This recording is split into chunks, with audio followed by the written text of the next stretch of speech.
ne Ramogabe a chamo anaji papa afe wutie ewo Sources Radio, Naspa Radio, Golden Beat Radio, WBLX, To Me Radio in our London, and Amansan FM ewo Milton Keynes, afe Free FM ewo Manchester. Oni abeti ejumadi nso so ewo Dormat Radio Frankfurt, Germany. Dormat Radio Frankfurt, Germany. Na wati wo Kanewo Rotterdam na Ganata ewo Den Haag. Ganata ewo Den Haag. Afei ubeti ye wa Hemfie Radio Connecticut ewo USA. Na wati wa Mansan Radio ene wo New York. Afei Amanado Radio ewo Denver, Colorado. And also ewo America memuha na Brimpon Radio wo Woodbridge, Virginia. Stations be normal fire online be was Spain, Australia, Canada, and amaya horo akese bebre. Na no pe omu nyina nwumre omu nyina kan ho na kan ho sa utie the hottest, the largest, the most listened to political talk program on mass market radio. The dodo pa ni tie no na nwumre onso oba be kan ho a utie.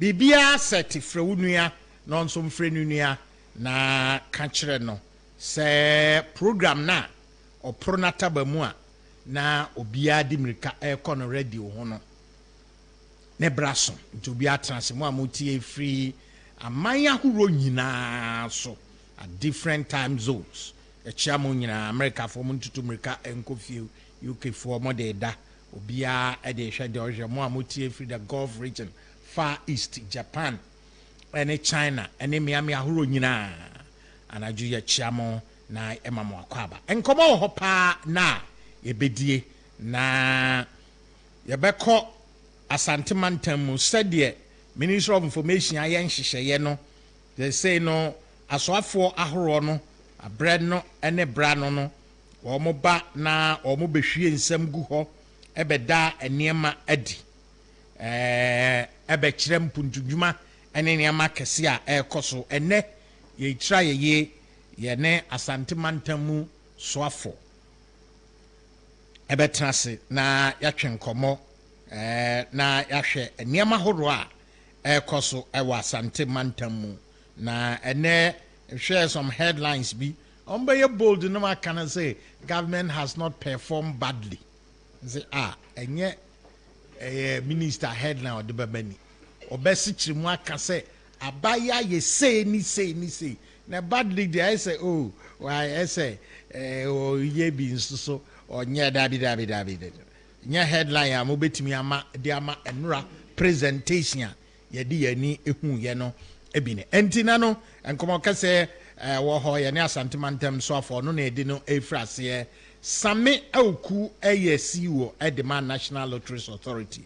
Same so ewo bail no so anaju ene aswafo nipa horaka omo so omo ebabas Hobson ya chiao ya ukokoshia we ni have kandi mu asem esen ba nwumre de we grant you san say ukoshia ya sister emaye no de kind of but okoye no won share da ma me brief ye MNT mu sade site ene yawo me kra de no ma dwinu so sabrema ana o se unim so hopes intimi ma mse mi de mi sia ene so free so ko yi ba ye hopes ya chao ya men kan ho tutu anamo su ma ona nkokomu nye den what na sanete edu ba bi abepori na wate ahwe ba ne nyina ne ekọ anim ene dwumadie ye interactive tipacho ye kwani mu nso betim de wadwenkyere aba send the email of akeke@gmail.com ye bekenkai na ye de ama na ye de asra my proud sponsors Awuchi Nisas Boutique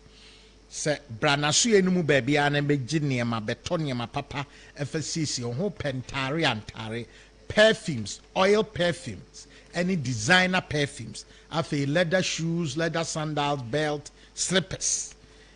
Ewo hu obi anim se boutique nsa no ni obekọ Awuchi Nisas Boutique akọ Give it scientific herbal center ma unromi ensa.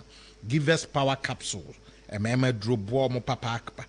Give us cold capsule etuk koko ni ayemtim ase ɛna give us herbal mixer ɛno malaria typhoid ɛna afei sɛ w'animu ato hyɛ no nso ɛmfama Plan City extension for ɛna ɛka kyerɛ sɛ ɔmo bɛyɛ nhyehyɛeɛ na ɔmo asi dama na ɔmo ama 25 years ɛma odi atuaka nhyehyɛeɛ wɔ ho na mmom daa bia wopɛ no ɔwɔ ɔmo nyɛ estate for no a yɛsi daa no yɛfrɛ no pentima mentɔ anaasɛ yɛapam atare ne yɛde hyɛ ɔde ɛbɛda no twɔtwɔpoa bi ada no obi deɛ bi a ɔde yɛ sɛ mfie wei deɛ mewɔ mu koraa medi nkɔmmɔ koraa na me next yi nso ɔno nso so biribi agu na so deɛ city extension de opɛ beach front property krom be developer ma tetre kakraka ne nyinaa sɛ ne ɔmo ntena se na terms and condition no utimi fulfill e de mo dependable herbal home ɔmo ɛwɔ Medina New Road greenhouse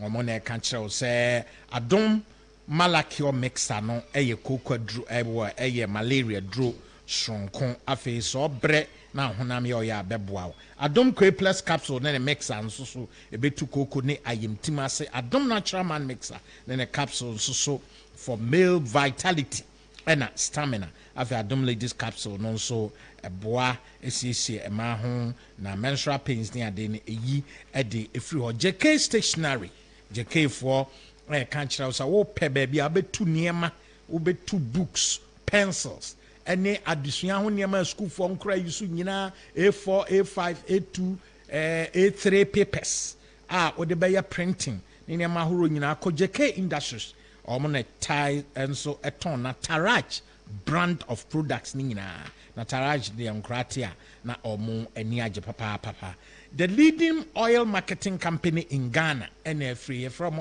Goil na Goil no can kyerɛ say higher grade fuel and I de ma normal price te say the uko kumase na bia ka osika no nso basket sie bia air condition ni ade wo mu but all they will say e bia okokra okopa bobo ya ubeduru ase basket sie ni siwe air condition wo sa na Goil te higher grade fuel mo ade additives ni niam bia gumu a bonjin who buy money chema fuel consumption no very very efficient and no more ton the amount normal price unya no be bia just a Goil the leading OMC in Ghana on so called na kokoto fuel the Franco Trading Enterprise original phones and an accessories fee and there Franco ya hu say omo na yakani for e phone and accessories ho obi anya chinye o se mon twan na ye de new product ba yes den or say Franco air conditions any 1.5 horsepower 2.5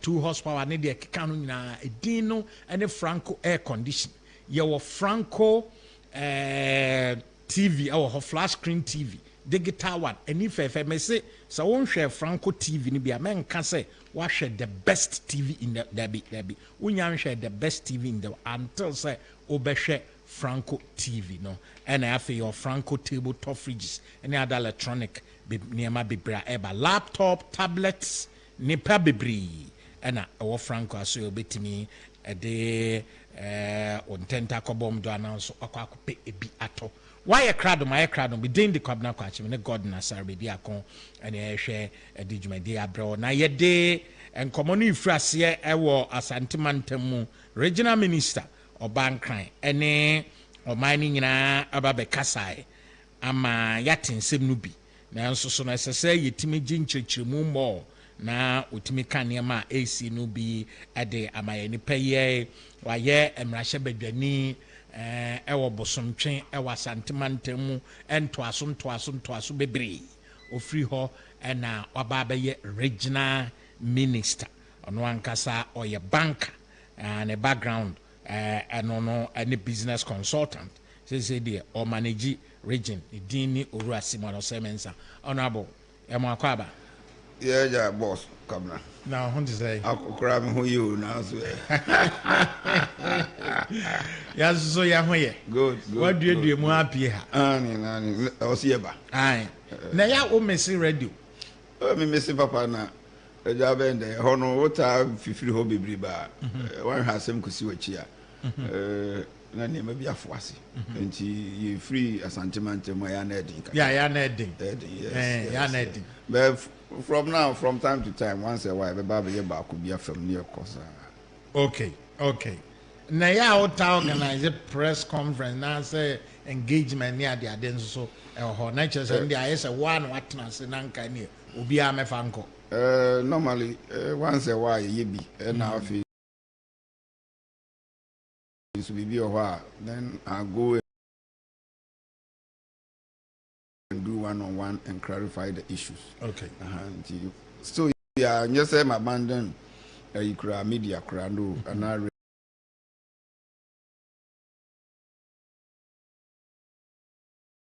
radio crowd, but sending them call first and the meeting. Okay.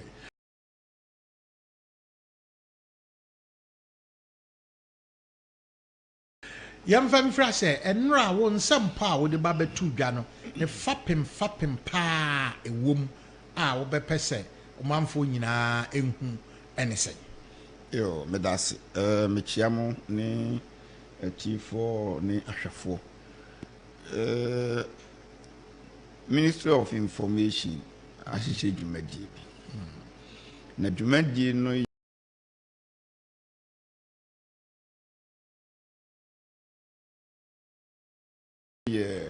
say mantam so afo ahodo dunsia no obia benya ne bra obeba na dwumadi a aban na di ewo ne mantam no odi abetudwa na enam say emre nim ne nti no yintimi mfa sectors ni nyina nti ayin say mantam bia no baby a hawa kase miensa ewo wo fi say aban ibai that is not how no so power 2017 aban no be so abanwa no na samri aban tu anamo bia edimo na waba no abeka ho ensem no enti asantiment me how no na do so me ba foforo no Mr. D hawa kesia na wo asantiment de ne di kan no yakwan na Oman mu nyina region ba ko pe na me fan se na kwan asayesen yen na central region yi central region na ne etoso baby what to central region ho a you say in relative terms no normal na o makwanya kura but we the size no dia nature say wo fan kwansini mu dia ne dia pa na anye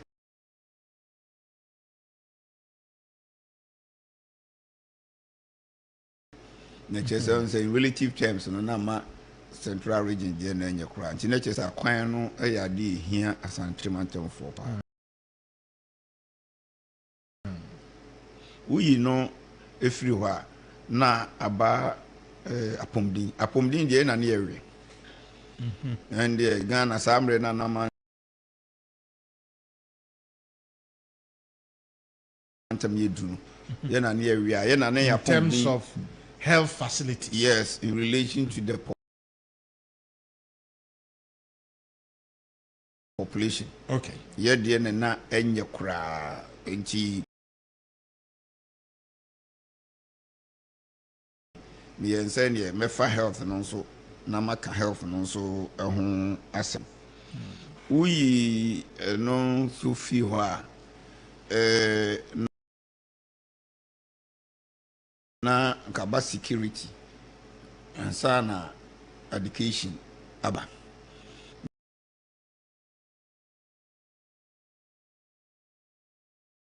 be di ntia na sanitation abato so de ma me fa me drop security fa education is na me fi security no wan hwe be dru ba bi no na niam bia eni se public not wan hwe na ya bisabisa question wan hwe no anu akopa no say security the strategies ni be ba ya fan to abonten wan hwe no akoliki some of the strategy kwan mo fa so gym intelligence na niam bi so I decided say let me share security and then work on education. So the three areas in Amhre: roads, health, and then education. Okay. Now, a quino, Jacobra, I say a buy more.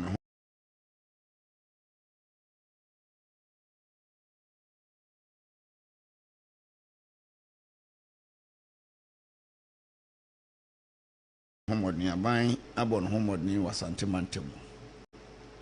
Yɛbaeɛ no from 2017 no akwan a yɛde ama contract anaa deɛ na nambɛka contract no ɛyɛ ahasa aduasa nsia 336 separate contracts ɛwɔ Oman Roads, Ghana Highways Authority, and then Department of Feeder Roads. 336. Now 336 no offer no brofro kwansi a that is the form of distance ɛyɛ 6,498 kilometers. Which is a brofro kwansi mpim sia ahanan ni aduokron enwatwe. And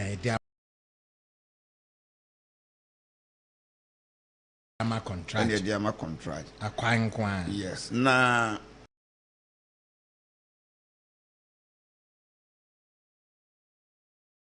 saa dudui no the etimi aye so far just say yegu so as fact. Ana de kind of sapetin no apem ahanum eni edunum kwansiri apem ahanum ne edunum. Na saa 5,550 ni aye. The me ta kan say the ade free surubeti bayra homamu no. Ana ma bayre antimi amose de yebo no. No na ya na de ha no nyina den eba. Okay. Unse up to 2019 no na niema ekoso kama. COVID by from March 2020 eba no ene niema COVID era no ene sunsan so a dia bre the koye no de me ne say me ne wo mo a ewo road sector ho no the three directors, the director of urban roads, director of highways, director of feeder roads, extras. Nam ka say yen strategize because time we buy no bar for front. You na nyina nim say we were still under IMF conditionalities. The next ka 7 no say your kwan ni bi o ho a wokofa kwan no so a eja kwabna na akwan ne ye. But bridge bi ase. Che na bridge no ya diversion a e bi a ba bi anka wo de less than 1 minute cross no near diversion be about 5 kilometers near the you say na diversion no so and am say enshada control do no hoye west because kwan enye kwan a ye ato ho afebo I say kwan a ye exactly timi yan say say na tie dia ye ni kan en fix those bridges and ye bridges 12 we lodu a omu ntimi nko ti da bia na emu no hwe na ekum nipa ebi kura timi chi free because traffic le chi bibribi na ne break no emfa na nsam bibri na eba je be na me yense yenyi sa runabout ni nyina enfiri ho na me gidi se yi free ho no ma ekwan no ebedem traffic no so bet na cause unnecessary traffic be are those days not area ho bia the free Joshua exactly to say ni be me and sans 9 na ofi ho no ma na ofi check junction so bi si ahuraga junction no asori bi won finfin ho na ho nso tutu a ho nso tembia na ka murumuru hwe na am say yes ti enyi run about na yenye sa portion no nso a asem ye ya sa kwan no ya amfa bibi anka ho kura na ebedam na traffic no so be flow nti di kan yi eno no fi ho obi obeka no kure bia ne ebeji atum se yi run about ni nyina fi ho ne kwan na dem sa heavy traffic no enya sa accidents na nesisi no nso eno nso yi ekofom ebia de ye crime say one accident pen ye hu ewo check junction ho articulator truck go san no ferry break na obemuru hwe finfin ho that is the only major accident yi free ho since 2018 yenya okwan so but hitherto no enka achekura wa month bia benya accident ewo ho no na traffic no so ati significant is this time no say obenya traffic light na gina no a stop cars o kakra nkwa na obenya enti how no so ati ene ye baabi na America no so ena aka mu mu hwefiro ni na afiro ewie no ene ye nso okay yenhwe airport runabout kobu krum no line no na yenhwe oboase kwan so yenhwe bosomtwe kwan so na yenhwe sunyane kwan so na yenhwe swami line no anatafo eti yadwene ho no na ehu se in the case of Tafo eka ancillary routes say approve swami interchange na so na e bibi se udi kan akoye hwadwuma ehye swami interchange no so are they now going to take it out of the ancillary routes ya attach swami interchange na na me say ye moso men kakra because that time we thought say approval no ebe bantem ena tie ye okay yemfa oboase first because you e hono fi ha oboase ne so enti ye hwe oboase no ena yesterday kwa na ehun se uduru kokobin traffic ho be from kokobin to anwan kwantan akwan ne nsai sa na emu from anwan kwantan ko oboase na kwan na say so man say kwan obetime de just less than 30 minutes akon udi more than 2 hours eti eduru baabi apart from omo a no omo kɔ akrokere no ho baabi na wunya diversion bia no omo na they were compelled to use that side omo ngom nkuru ewo between oboase and anwan kwantan wuntimi nkofa baabi a kwan no bewa obekɔ akosi oboase ansa na wetwa ho aba nti omo na na sɛ omo do omo pu just on fall cars ne do na no omo divert kofa bekwai no ma fa fom na no ma bi sia dance asokwa ansa no ma tɛn edi akoboase na kwan no aye tin tie en say okay traffic no okokobin bi na emom no yenye mfi anwan kwanta enko na eho no ndam na manfo no ekofa fomna ne ade no at least yenya we eno no obi afọ na nsan nim say almost say contractor na bi aka na ye bridge e wo river odan so onyanye but actually no the project duration no end December 2023 and you want to cry out there or I say he's ahead of yes and she say no almost will be she say you don't need more than 30 minutes to move from Anyan Kwanta to Oboase them pa and you no free hono and ye and say a drew baby no the yan yet crass and yana a drew baby I didn't crash some kakrabem na is okay kokobin ye nya farmer contract yesu sane ne obibi e frɛ no bomu kwan enti ada ne empe bomu kwan bi aye bi so betimi dia avoid kokobin traffic whilst ye prepare na da chen dia ma contract nti what we did ne say ye between ahojo to trader and also almost here we na just say se wo fi asokwa ahensan areas no chirapa tre no eba ana even fi feru krom kra it's not necessary se wo be driver kosi santase runabout it would do ahojo a no a branch no akofa ahojo akofa sokoman na munu akopie trade na je se wa avoid the traffic na okokobin stretch and so ye de man no me ho ba bi aka na ka be 800 meters near we na compensation issue all time of sokoman no yeah na afi no mo adai dada wo na omo de estimate no aba na omo de mai no emu bi no ye fi se o se hwe ni bio nti o se hwe ni bio ni se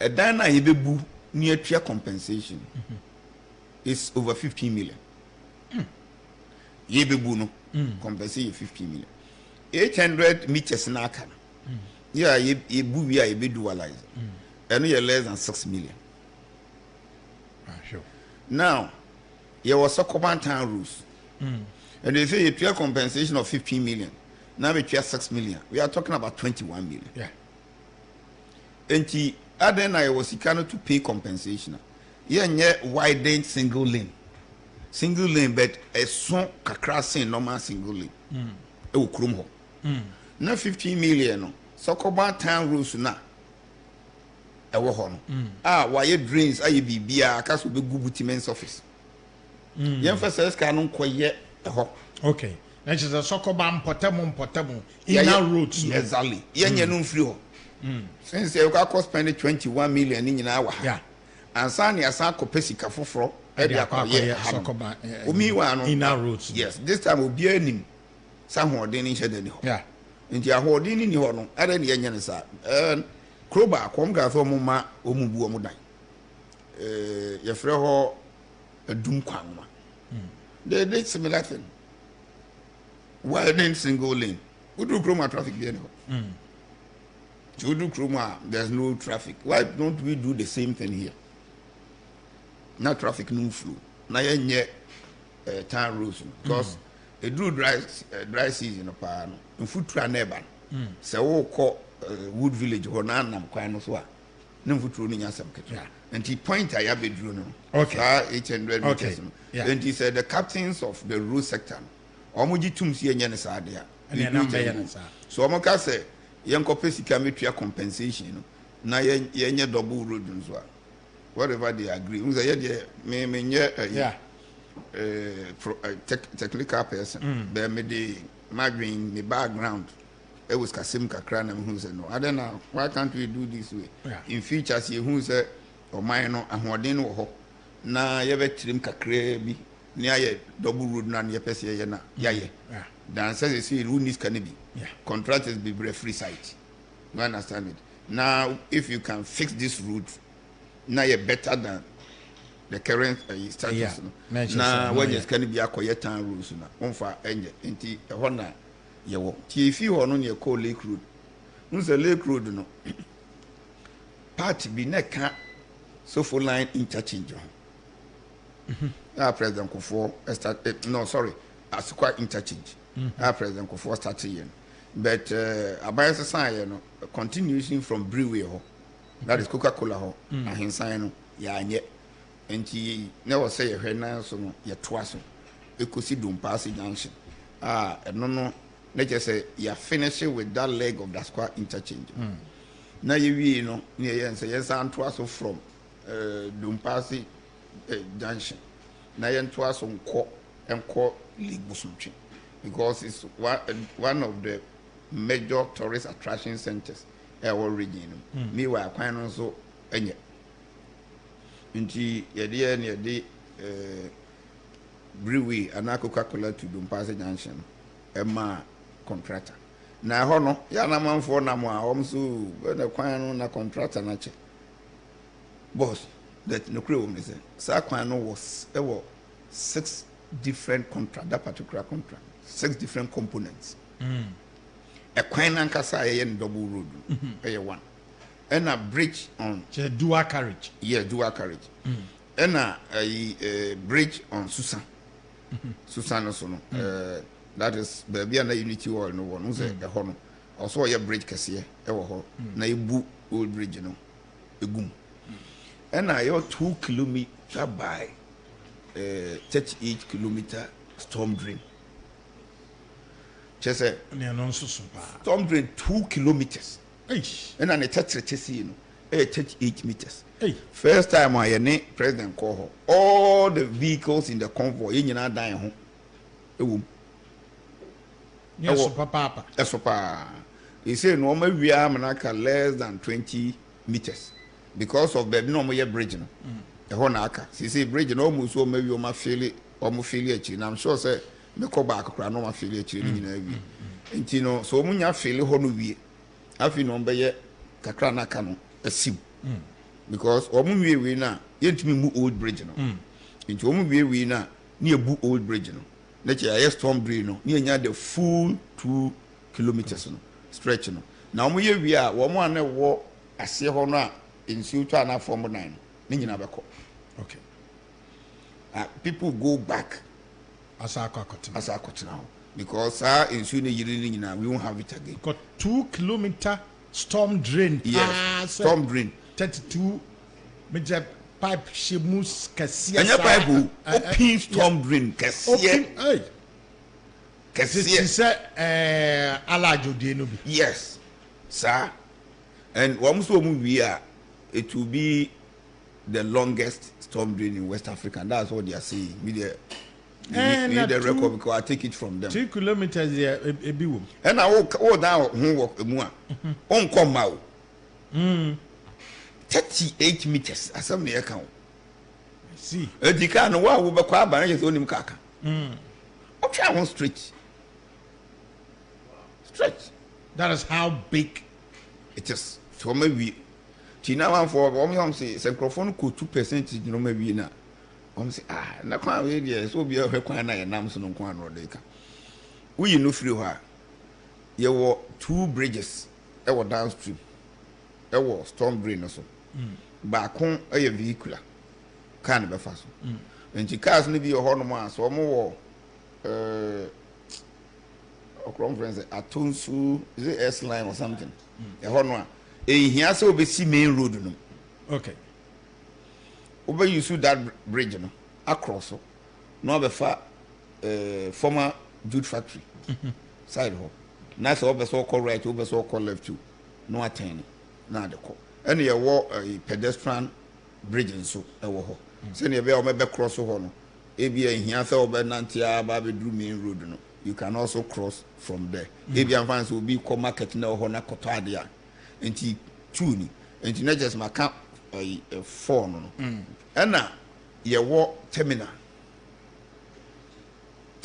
no maka 5 the final one ye terminal e wo Dompase junction so we do nim Kumasi on say first no Atonsu Agogo hospital actually official is known as Kumasi South Hospital un say hona na as a taxis ni trotro ni gina and ya build terminal e wo Dompase junction terminal no so ye wi a ye move cars ni nyina de ko ba bia terminal no ewo ti wie ye no na ya wodo from Dompase junction to lake eno so phase 1 no akaka kra bi na wawie one side de wawie the other side no na CC contractor no a free site because of sikasemunti dika se otimidi ekusi ya na just wawie first phase but meanwhile second phase no kra wa twaso aye dreams ni bi eti wonya nyeska kakra bi no gu asphalt no the other side no wi a na kire say first phase no end completely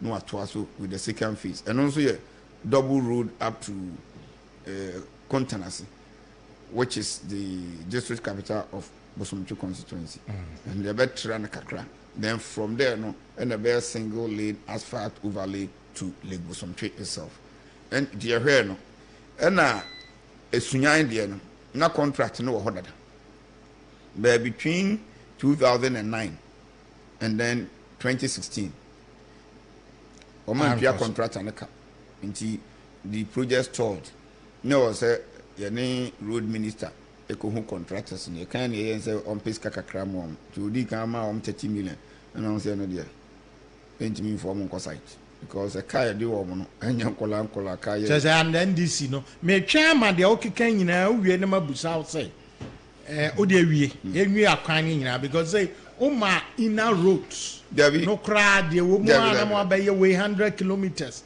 na mo abaye we ene region district and municipalities a wasantemantamu a na asphalt ni ho te sa santemampon te se nsuta te se bekwai oboase krom dwaben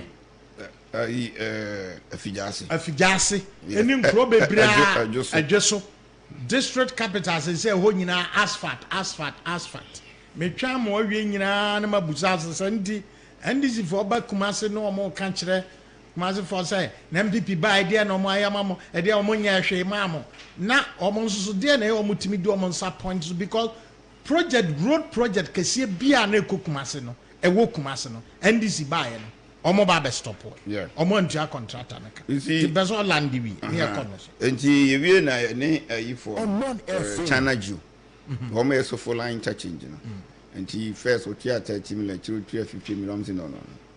So we discussed with the president and the vice president. Said, I was here no more transfer. No special financial arrangement. Na yetimi chira mo kwan ya be faswa indebtedness na wo ho. E betua. Na the hard a man hard me kese say.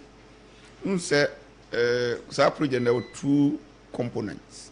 baako yɛ dollar component baako yɛ cedi component na cedi component no wɔn issue interim payment certificate bi after 90 days yɛntwi wɔn kɔ a they file for interest on delayed payment nti sika na wɔntwi ayɛ no na yɛ san gye interest nti na ɛwɔ then the dollar component na nso wɔ hɔ no cedi do ɛyɛ wika biara na nso yɛ kɛse nti na maka no abalo nti ɛno ɔmo yɛ ya ɛnya sika kakra ma ɔmo ɛno ɔmo kɔɔ ya nti akyire ne ehu sɛ saa GOG nsɛm no ɛmoa yɛn nti wotie na nsɛn ya 750 million no parliament approve yɛ no na sofo line interchange no na there's a component a ɛkɔ wie saa kwan no ɛno yɛ mom kakra bi a up to abu akwa no it shouldn't take more than 2-3 months bit maybe because my year kwan no nyina manaka patch bi na wo mfimfi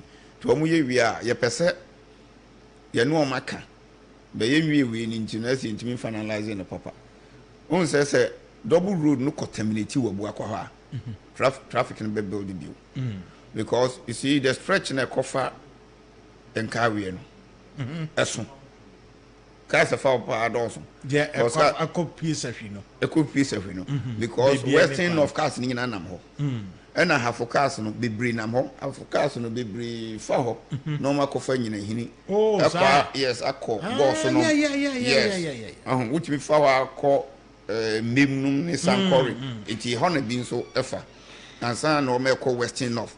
And even up to atmampo nua area ho no nyina hunu no kura cars ko kura nya sem kitwa nti se kase terminate wabu akwa we still have the traffic baby a double road be end there a change it to single lane we still have challenges there it is say the person here say the person ka ye extended double road no ekosi baby a tobutu wo is it Tabre or something Tabre exactly let's say tra Akropon junction kura na the double road enu ho ne de na the volume of traffic no so active significantly because cars akwakofa Akropon ebi be famu sa akosi barakasi ni ade no na just omu nyina so a branch off na kakakra bi a ekosunwan ene o ma be kwa koduru Tepa junction ne bi o ma branch akotepa ene o ma afi o ma ukọ ahafo region ni maybe bunu east and here you know so that is what we are the plans we have for this one. She said, "Oma approval loan. Parliament ye bibiana, finance ministry, ni road ministry ye bibiana no release this kana. I'm sure say that one so ye be in check. But we handed it. See nyap skamom nan say I'm sure say by the end of the year no, they should finish up to the first phase now. The moment and they will work on. Now next year they can continue from there to where we have the two good. We don't send me first say a lot about the major entry point. Airport runabout say you go book room. I'm say this time do double road. You are the way light not a say contractor announce we site because of Sikasem. And on to us on Kenya say side the honor ade no. And Kenya say antoa kwa no so hono. And so mo dey am contract. Ni nyina dey am contract dada. Even Kwabri is I'm sorry, mfan chemi. Ya say happens Kwabri is a hono, and just see him for a contract. Mamponten area hono. Because omo dey say Asante Mantamu, omo ne su like omo ne complain. And they have the right. Yes. Also musu. Mean Tranka they don't deserve also musu.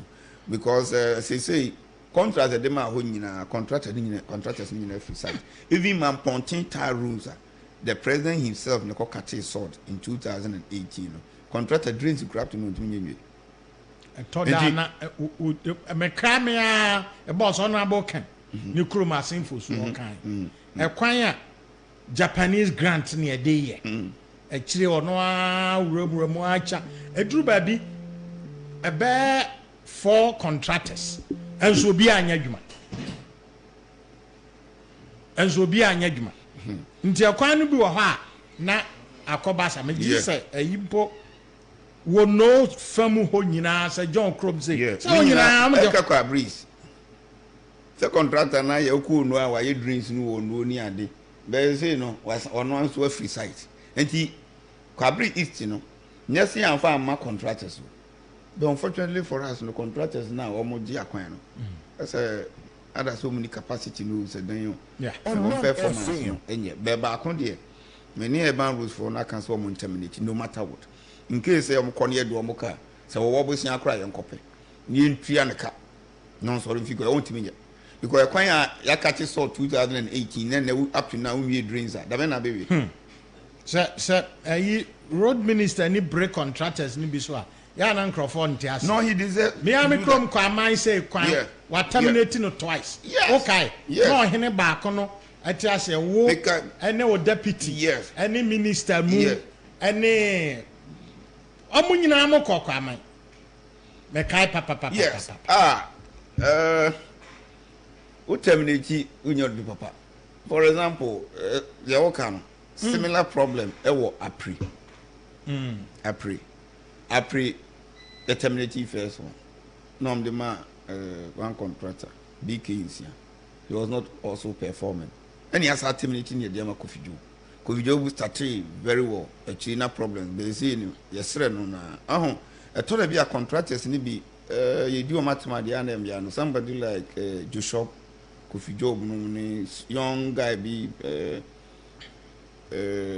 MGB opa wo mo chewa say bosia mi kura wo mutimi kopena omo abasai to irrespective of a car you do one you see the way an answer na niam na kono your panichew he's gone back to site or yeah you must yes no e den ya aban betua enim se niam mu ayeden onko you know he's back to site say wonya contractors na work capacity na nso mo wo equipment dada enti ya na do mo hia dodo na ye fuel diesel omde begu ayi no na o mo saris ne de wo mo ka equipment no like caterpillars ni you know o mo nye on temporary o nye temporary staff enti ono se mo anya dwuma kora company no boka mo awu de mechi no nye staff bia kakra bi obefi so obetimi de atua fuel a o prefer so mo bekwa akoye adwuma ne chese ene Canada ho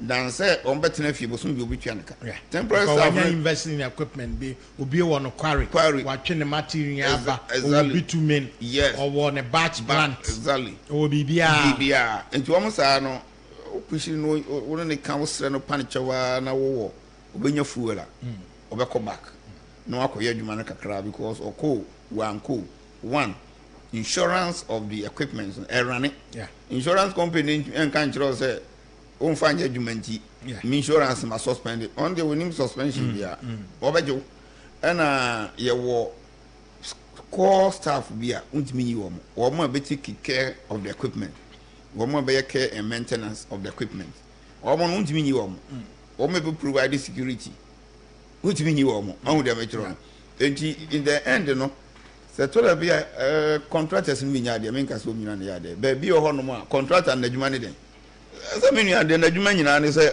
wono o ye contract na wanya sika ana meboa eji se bibia ekoso smithla there will not be the needs will be free site where ye wo ebi nso asebe enkatie apem we dey abenya boni bi exactly ye obi ho no nso a wo mo na wo nya ade da do mo ho mode be na am se situation na aba no de no ho so ayede akafre eti town roads no nso ya ye bebrebe ya town roads bebrebe dodo na ye asphalt na offer greater Kumasi nko a contractor ya world we more than 400 kilometers ya na ebibi say na mo ya mo si Kumasi 400 obi timi if I say no be my example be say na we fin kran kura kwa koduru Kumasi about 270 then na Kumasi mo betimi ya world 400 na me mama example here East Legon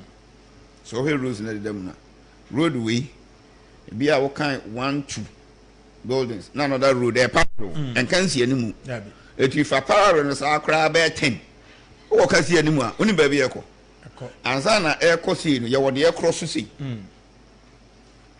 we kwanu we yatwam exactly edu hu the area no yi no mantemu akwan no keka ni nyina besi mu eye kwan tintintin na say no bi nso na buy eye because oyiyi me kan twa na say 100 kilometer dey year ye commission kantin krono no yes so yes wo hwe baby afifa fanchine bra yes nom the fatas man so and now back kantin krono hon kwa kantin krono han kasa yes Silicon Hotel honom ko wurewure mu asan be pie goil na ewo kantin krono goil no ye wo fi me fan se wo fi ejo side all right ultra simply honom be pie ho nyina ne akirikiro nya ye wokọ ya askwa atonsu ni ahensan estate ho akire ho nyina ya gugu ho nyina wokọ tafo a tafo be si de kwana afamu ade be pie go krom ane ayi ho ye homu nyina ya gu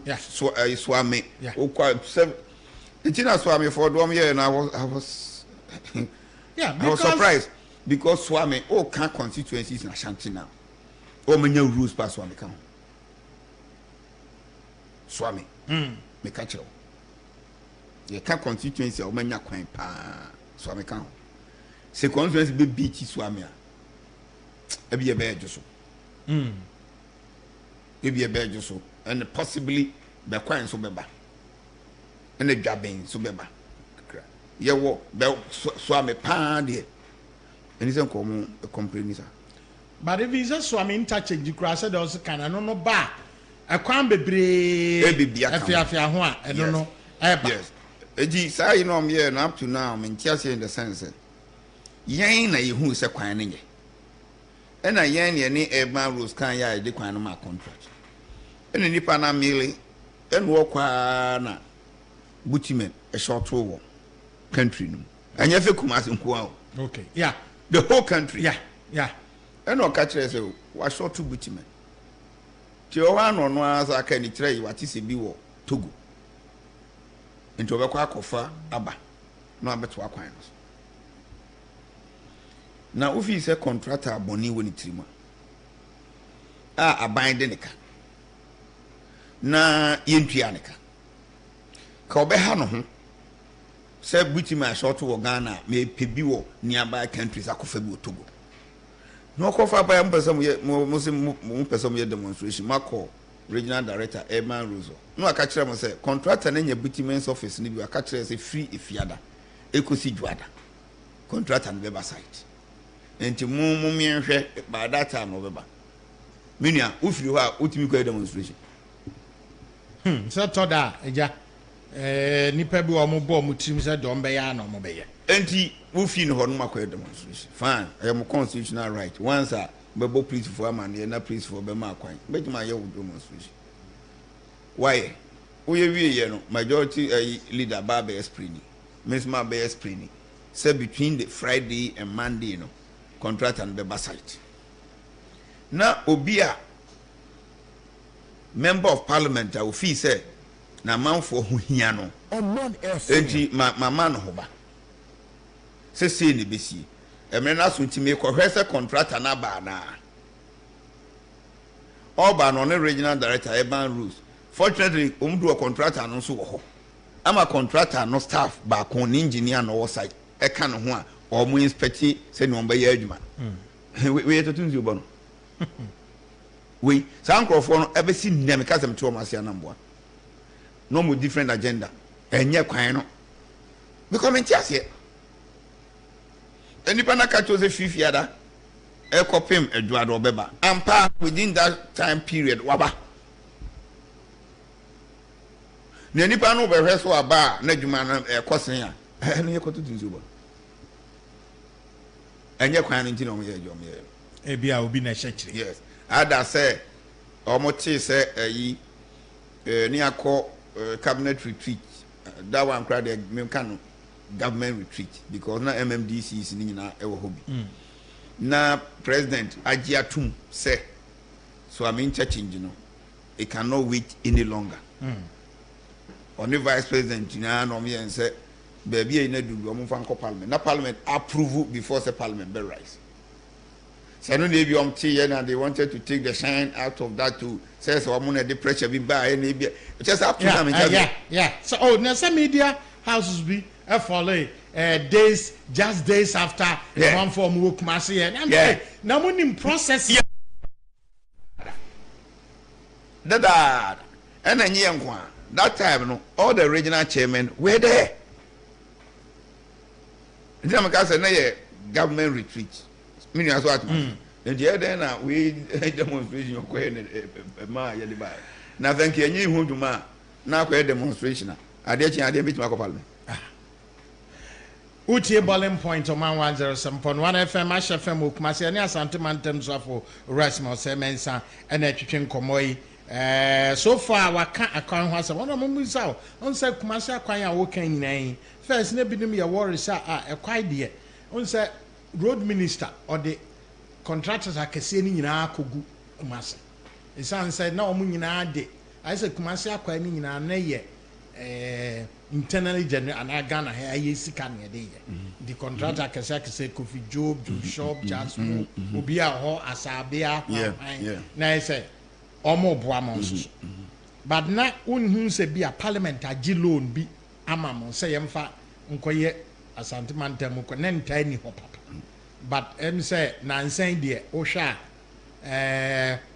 Sofula interchange any swami interchange sino hydro and so 100 so trend na say afedie ye je like secured fund so e dia be yakwan amamo Kumasi o comment on this yeah no kan ho bi kra na ma swami interchange approval no process ni delay okay you say originally no swami interchange near the share sino hydro ase say approval no first tranche no o he ya wantwi kakra ba so enti na yemu bi suru se yan hweye na second tranche na ama na chese to amin church da chwa hwe kwa akoye te se Sofula interchange na funding source no amoy yeah that is why any president ne vice president can say no so amin interchange no you need dedicated fund okay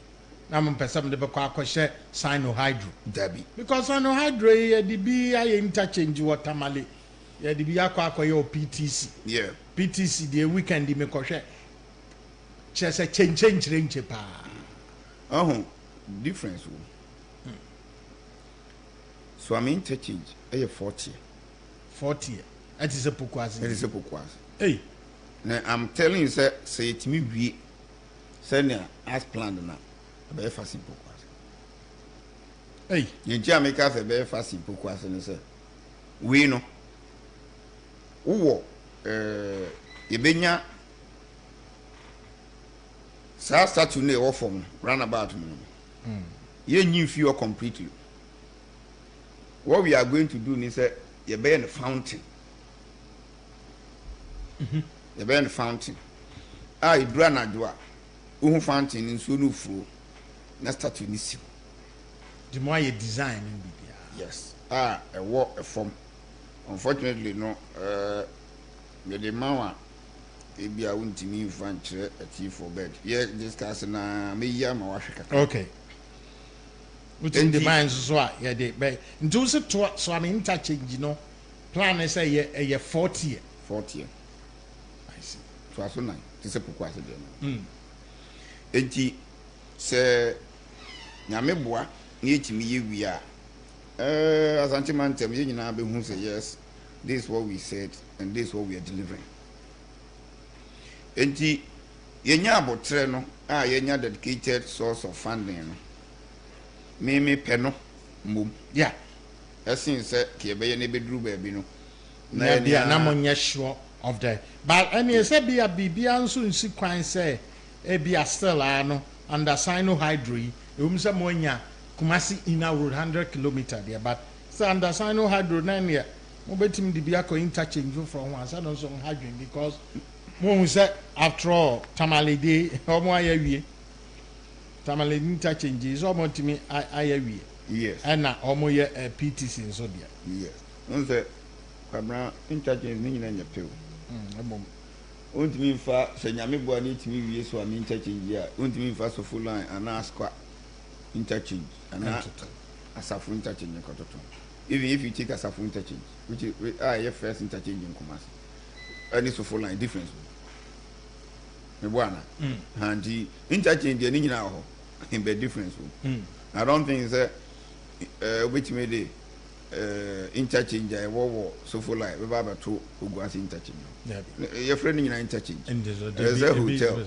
Hotel or hotel your 3-star or 4-star or 5-star near that. Inti me moment I'm more comfortable with the current arrangement. Okay. I know there is Canada. Inti you want me to say oh diverted this cannot call you. And they say no so I mean they no da be na mode so bebo from ni nyina be wo Minister of Roads and Highways. Okay. And Finance Ministry no. On say ya approve we have na be ye na be kasem no. Thompson sign ni nyina wi a en na be kire. Ben ka me bompa ye senke be ye a. Enka the time Omanfm be ba ne to e wa santimante mu no. Nanka bibia si na chesen kode aso. So ba be bo from ama no. Nanka timi ahye no ase. Okay. Jimmy Vance akwan no you see stretch call outside no so na they are high we say me approve 6,498 kilometers and na they we 1,515 but now COVID no ne how na they abre no na ma payment no be bre adile ama contractors no majority of them apart from almost source of fund and ye loan omo ye GOG ne road fund ni na say omo nyina ye den omo nyina oversight so nhye kakra nim saban eye no me bompa se nya me betun supergu so na ni nyina kosi yie na wonya ska ni bi atua contractors no dodo no ka no matimi aba back to site no ma ba beto adwuma no so de ha dwen kra ye wo mo na wo ma ye you know they can say first school too yeah my fee site yeah yes ga mo man fa de aka na me guso a ewomu anon so bese na no so akoy kaprenu ti yes we nya me se ya wo mo ye ni nyina Nyankopon mo anon to so na contractors nyina ma back to site na even say amfa contract bi anka ho kora oni be ya adwin se sanki awie 6,000 kilometers road Ashanti region transformation nti na me fan say road sector no afi obetuma bisa akwasi na say NDC for yanti me bisa say dia mo kan bosom twe kwan a Lake Road MPP by na mo ye atonso agogo yi brewery dey na mo ye edweso dwabendie akwa akoye no krom be kwai dey me krom jachi oboase yes oboase MPP and the facelift about now oboase no who asfalt bi o Dabi nem futuru nkwa yeah be asfalt over 20 kilometers oboase within Oboase town yes including Oboase senior I mean including institutions yes yasan ye double seal no and so about ye ma almost 40 but them say just move me 40 ni nyina yen and about asphalt when him see ye Oboase Dunkwa road no Oboase Dunkwa kofa yam for it yes na say me besen ko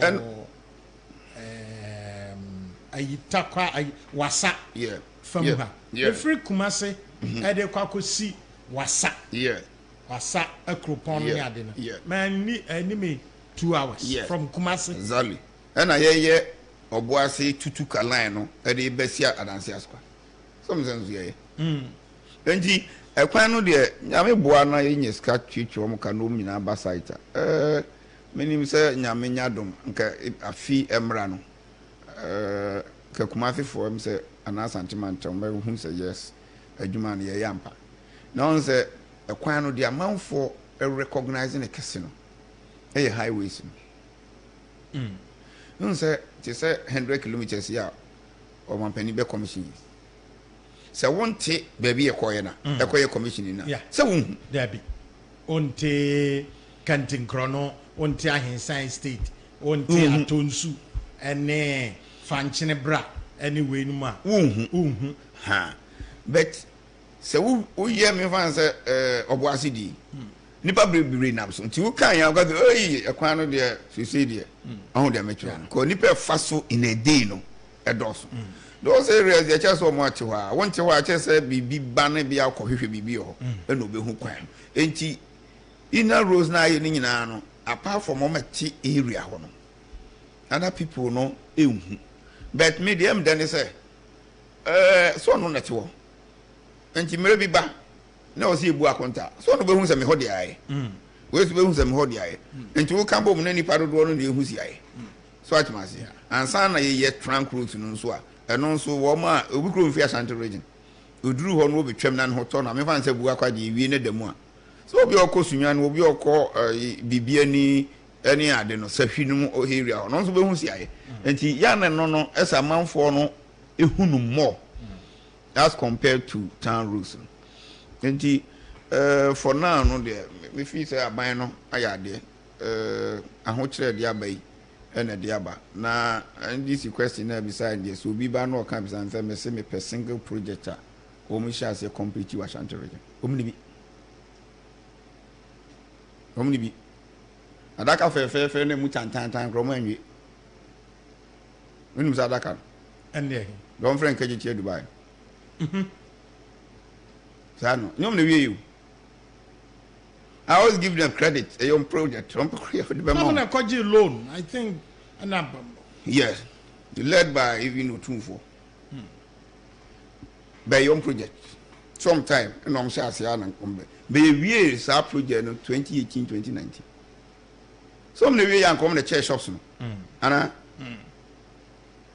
one time single project one shall say was Ashanti John Bawi we son of Moses say Afari Hospital Afari President Kofo go and check make a pay hands at Nibia so graduate here approval was in 2008 and also me two so I know yes the invest Afari Sewia Konongo Tepa you know the invest I see. Yes. Nina Roger the invest. Nanu crown by no almost twice on the crown. Almost twice on. Home to me, baby. The moody end home to me call beyond 50%. Home to them. Check. Say. Memo examples. For me, I know me who did it. For me, any Kumawu. Nana problem no na ye the same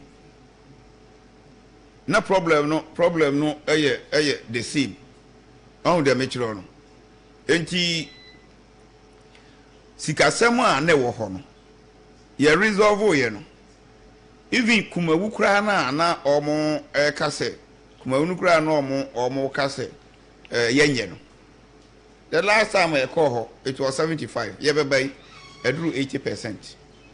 Civil works no nyame ya doma promise on their mind say by the end of this year on be civil works say no kan NMS projects no NMS na say no de NDC for anka so mu jai ni nyina ye ada se tekwe 2016 se tekwe anka se onye LCB amomu bim ezan say ne project omu nyenu be be ba ne sika ni nyina $175 million exactly na omu exhaust sika ni nyina exactly say you be solve a problem by the end of this year on be civil works so at mass civil works now almost between January and April 2023 we be install all the equipment so it means a BBR call as planned latest by June ending no it means that we should be able to commission Kumawu Hospital. That's June ending 2023. You should be able to commission. Now, for me now, it's almost ready. I'm sure, sir, the Bian Sacre Moi, Omanfm ban the tour now. So when you be within October now, it's likely. Me busa Nyafari Hospital in President Kufo, a 500-bed hospital. Yes. It's supposed to be a military hospital. It's a military hospital. Yes. Na me busa wa arena and this from timi bakumas be ya no din choka no mo ka kire mo say MPP for nya hwe no mo mom na aba be ya na say enkontabu ni niro revi atuwe obi e bo no branambwa Yesu Kristo nya ma say mu nkonta the day of reckoning no election time we don't want them to distract us. He will be a hard one. Or bet you walk on in a juma among penny the amount where you were near Fiso. So by the time you realize, now a juma nanke was a way, no jatu. Says, me fight a pioneer a buying Benyasika. Not 6,498 kilometers na the Yama contract. And you create me 75%. And you may count. What drew ya? Which my advert will be seen now every radio station. Ubi con number aqua. About to you. Ometo. But the business na oh, it's decided they're working. A human be a Obi Fanani. But Obi Subabana or see. Go no create the impression sir any monka the MPP ba mo ayamamo sa na bia nipa bi nsuso abamu abu no ma for mo opinion because there one him say to say there so amefo bi kokoye nipa bi etimi yade a eni nyina so no mo aye de ase no say the end buy no na so amefo papa anka sanche denim go mo bisa questions no obi MP for so ami aba e de na go bisa mi anse ye kwan MP out for Amanzi. I don't know who is a Barakesi area. Or MP. You see, but the point is that we're a majority leader. And she was said, was Obonina. Because over constituency there, the whole answer to Obidia, I think you may have to respond. And she have a baby. But the American say, Mr. Kwachi, you know, Tana Kurumho. Boss, almost every day and every week. Mingo can't live with some children. Because maximum 3 months. Next time, go come be on Casa, the BRC Yanaoka. And I was a batch me. Okay, so I say, now the BRC mark handy. So let me work to get the contractor back to site. Contractor ni we are say could be a first phase now. Let my catch first phase in the week or twice second phases. I want a situation because if you are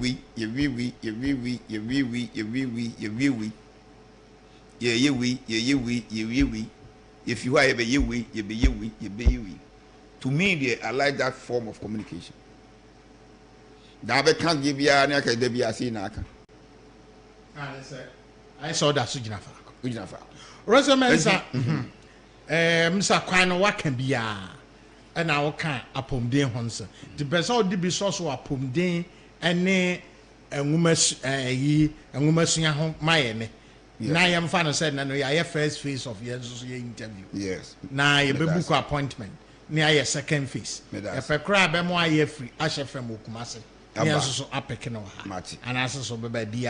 It does. I hospital my boy. You can't ferry kakra. Yeah, a ferry. I don't have 500 bed regional hospital. President Kufona, a son Diana. Exactly. A Koji Musika. Exactly. From Euro, the Egyptian company, no buy. A more, a baby, yes, and this by any BBA or that. Exactly. And no more, yes, or Messi and every Kumasi. Eddie Akotam. And you know, can form the ridge. And also, yeah, because I don't know what's an agreement. Agreement, let's say, a Kumasi. And then we Yako, different region. To me. Now, a nipa on this particular, project. Mebo my basso. Back on ye, Honorable Marty Opoku Prempe. Okay. Napo. Energy Minister. Honorable Collins Intim. MP for Ofinso North. Honorable Lisbeth Ajimai, former Deputy Minister and former MP for Forikrum. Honorable Benito Subiu. Okay. Current MP for Efija Achumangwa Biajanov. And me Ankasa. We were fortunate, sir. We were on the health committee. Okay. So we insisted, say, there's no way he better than me as a project.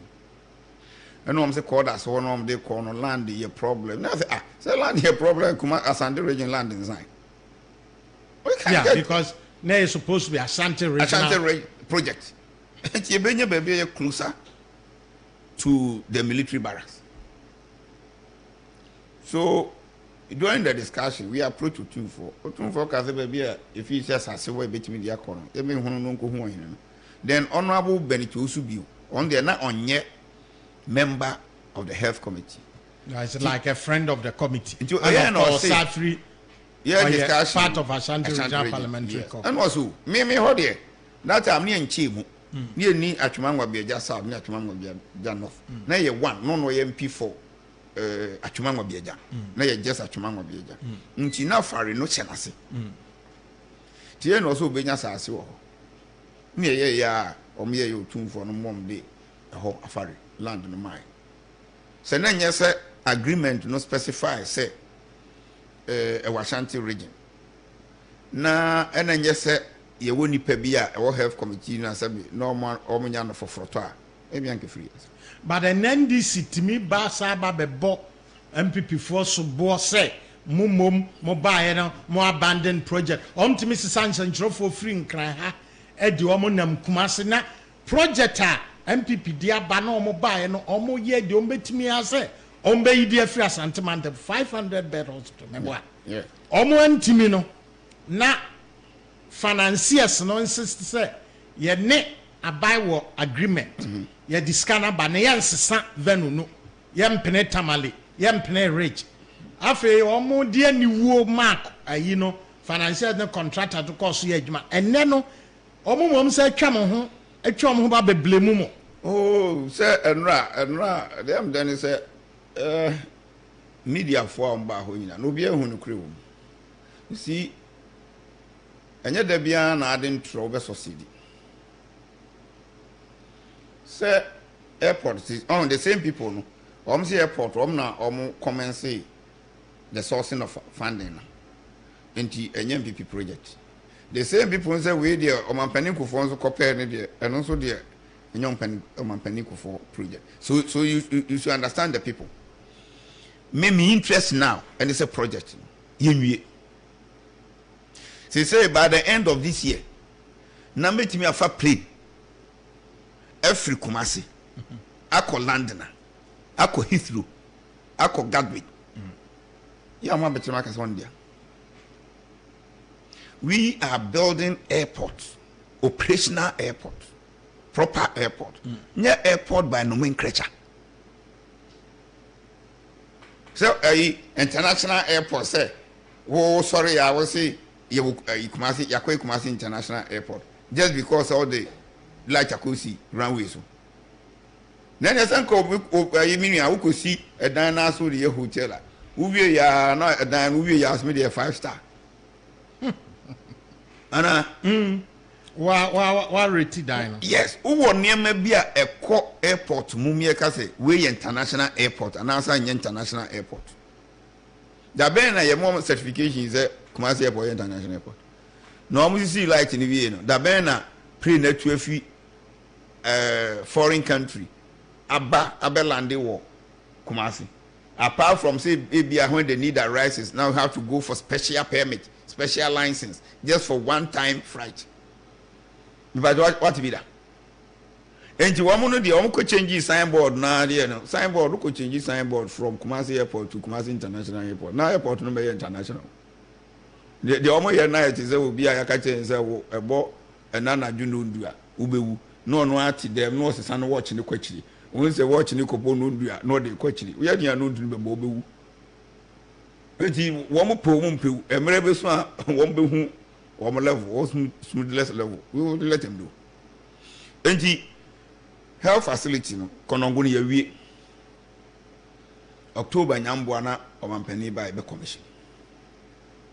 So we are is about 97-98% complete. So we are saying equipment in a gum or maybe accommodation, everything. Ewo ho so we are we challenge yenya sa challenge ni bi so wafare. Unse hospital no so no transformer na e wafare no ntimi. Enti yama ECG I build a new ECG substation only for the hospital. the hospital no war the substation nya fe no no bi e ko che yi ye ko twi transformer be si ba bi nya ko twi power no bi every substation now they have so we are soon say 250 bed capacity nti almost one problem using the transformer ECG4 aye estimate no e dey akoma Ministry of Energy nti eno ne ye hwe so mbeba be ye eyi na man ye wie ya itwa hospital na to then the hospital will be operational from that point nti hospitals na kan nyina say makan nyina then agenda 111 enya 14 2 pe ena nhase 2 no a nhase a problem with land as okore mampon asase na omnyaa no consultants say asase nye suitable fortunately omakonya different land we are hoping say consultants be ma approve as land hono de ye no ma start KM so de koboshen eno so almost similar problem KM o masase nyina sa enti asase kase no ho ayeden be omo ehwehwe a new land omo de beko ho ye hwe na so omunya bia ye no mbeka ne asere omo na de beko another district then we take it to another district we are hoping say ombenya ne yin free ho na be be original be bia ko nako nti out of 14 12 ede o mashase be a president ko kati so no kra drew 40% any woman ni woman nim kwan mo fa so calculate because administration block no mo boss okay and accommodation for doctors and nurses no and so mo boss but the main hospital maybe no na scan so and also mo calculate a mo the equipment na aka ho and the equipment ni na ba na dwarf the civil works na maybe o maybe next time you quite be mo ma me breakdown civil works no component no percentage no near separating from equipment near who say hospital na nkasa no ebi aduru sei na ebi a mfidie begumu no ebe ka ho dia on say ya no fa total cost no na ebi a ya percentage no say you look for that until at least omo ebo administration block no so omo bo residential accommodation ni nyina enso so nti ni nyina 12 ni nyina ekoso and besides that no mun say covid by no ni enya ba bia ya de be treatment center for the COVID patients. And unfortunately, no, Oman 2 infectious disease centers. Bakunwo Agogo South Hospital. Yeah, Atunsu Agogo Hospital. Na Bakun Eben Sevilla because Sevilla is going to be the regional hospital. Sevilla there no almost about 93%. And Asquad there no almost about 90%. Nti nyina nche normal we this infectious disease centers no normal we eno so ene ye wo ba ko other polyclinics eno so MC5 eno so omu nyina egusu a omo ye ba ko e wo twede eno so ya twuma kwa ngoma ye wo bi wo sabronum ye wo no so mako 5 eno so e koso kama ena trauma hospital na e wo oboase no eno so o makoni mu pa eno so e koso kama nti health facilities ni de eye obi ana ye we no you say improvement o de ma me ma few statuses offer health personnel na ye wo in 2016 e wa Ashanti regional from time immemorial be see 2016 na 10,231 health personnel na 10,231 say as we speaking health personnel yewo e Ashanti region is 16,845 an increase of 6,614 yes nurses I think I can give you the exact figures because Omanfm the one here that could be for call crown or can see and then I could see so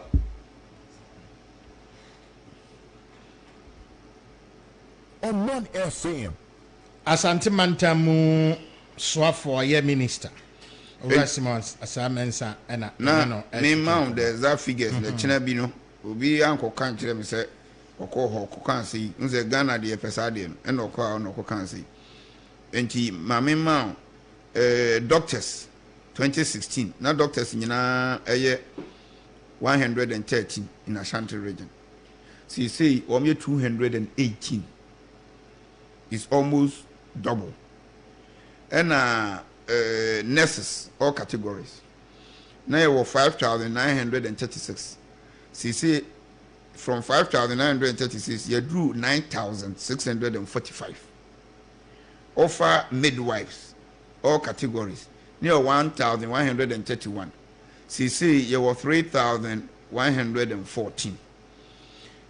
And all a union, there have been improvement. My mount indicators a health sector and there's improvement or not. 2016, now doctor to population ratio. Now one doctor, I was so 13,798. Currently, no, one doctor, I also heard 5,529. And the target of one doctor to 7,500, no, we've even crossed and we are within a very comfort zone. And instead of one doctor to 7,500, now we are talking about one doctor to 5,529. Offer nurses, nanka one nurse to 945 people. So you say Ababe drew one nurse to 387. So from 945, yet me improve drew one nurse to 387. Meanwhile, the target are normal penny one nurse to 450, and also we are within the comfortable limit. Offer midwife, and also midwives to women in fertility age. Now one with midwife ever 1,151. So see one midwife ever 267. So you see there has been significant improvement in all the indicators. And he just a bino airborne home. Now so okay the quiet hospital. A tampon, Merson Nomshasi. A ban back we could not cost on way. President banned the first visit in 2017, the toy call her, and also I have to complete this hospital before my first term ends. And Panso or commissions our hospital no, in 2020, our Muyusu hospital. And so on the investing. Set a Panso. Yeah, or commission 2020. Okay. Our woman's hospital no, is running. Confornochi, and also a champion. And Honan can remember Bisawu. And also not die on Bubu. No. Yes. So you say main hospital no. Where we all the structures no, up to even rooftop. Where we need up to rooftop. They say the Akano Omule panels na sa cables no. Medical gases, electrical cables, Nisa and money in Abefaso. And no na omule, omubia, omu beye press training in a nafi, then we look at equipment ebekumu.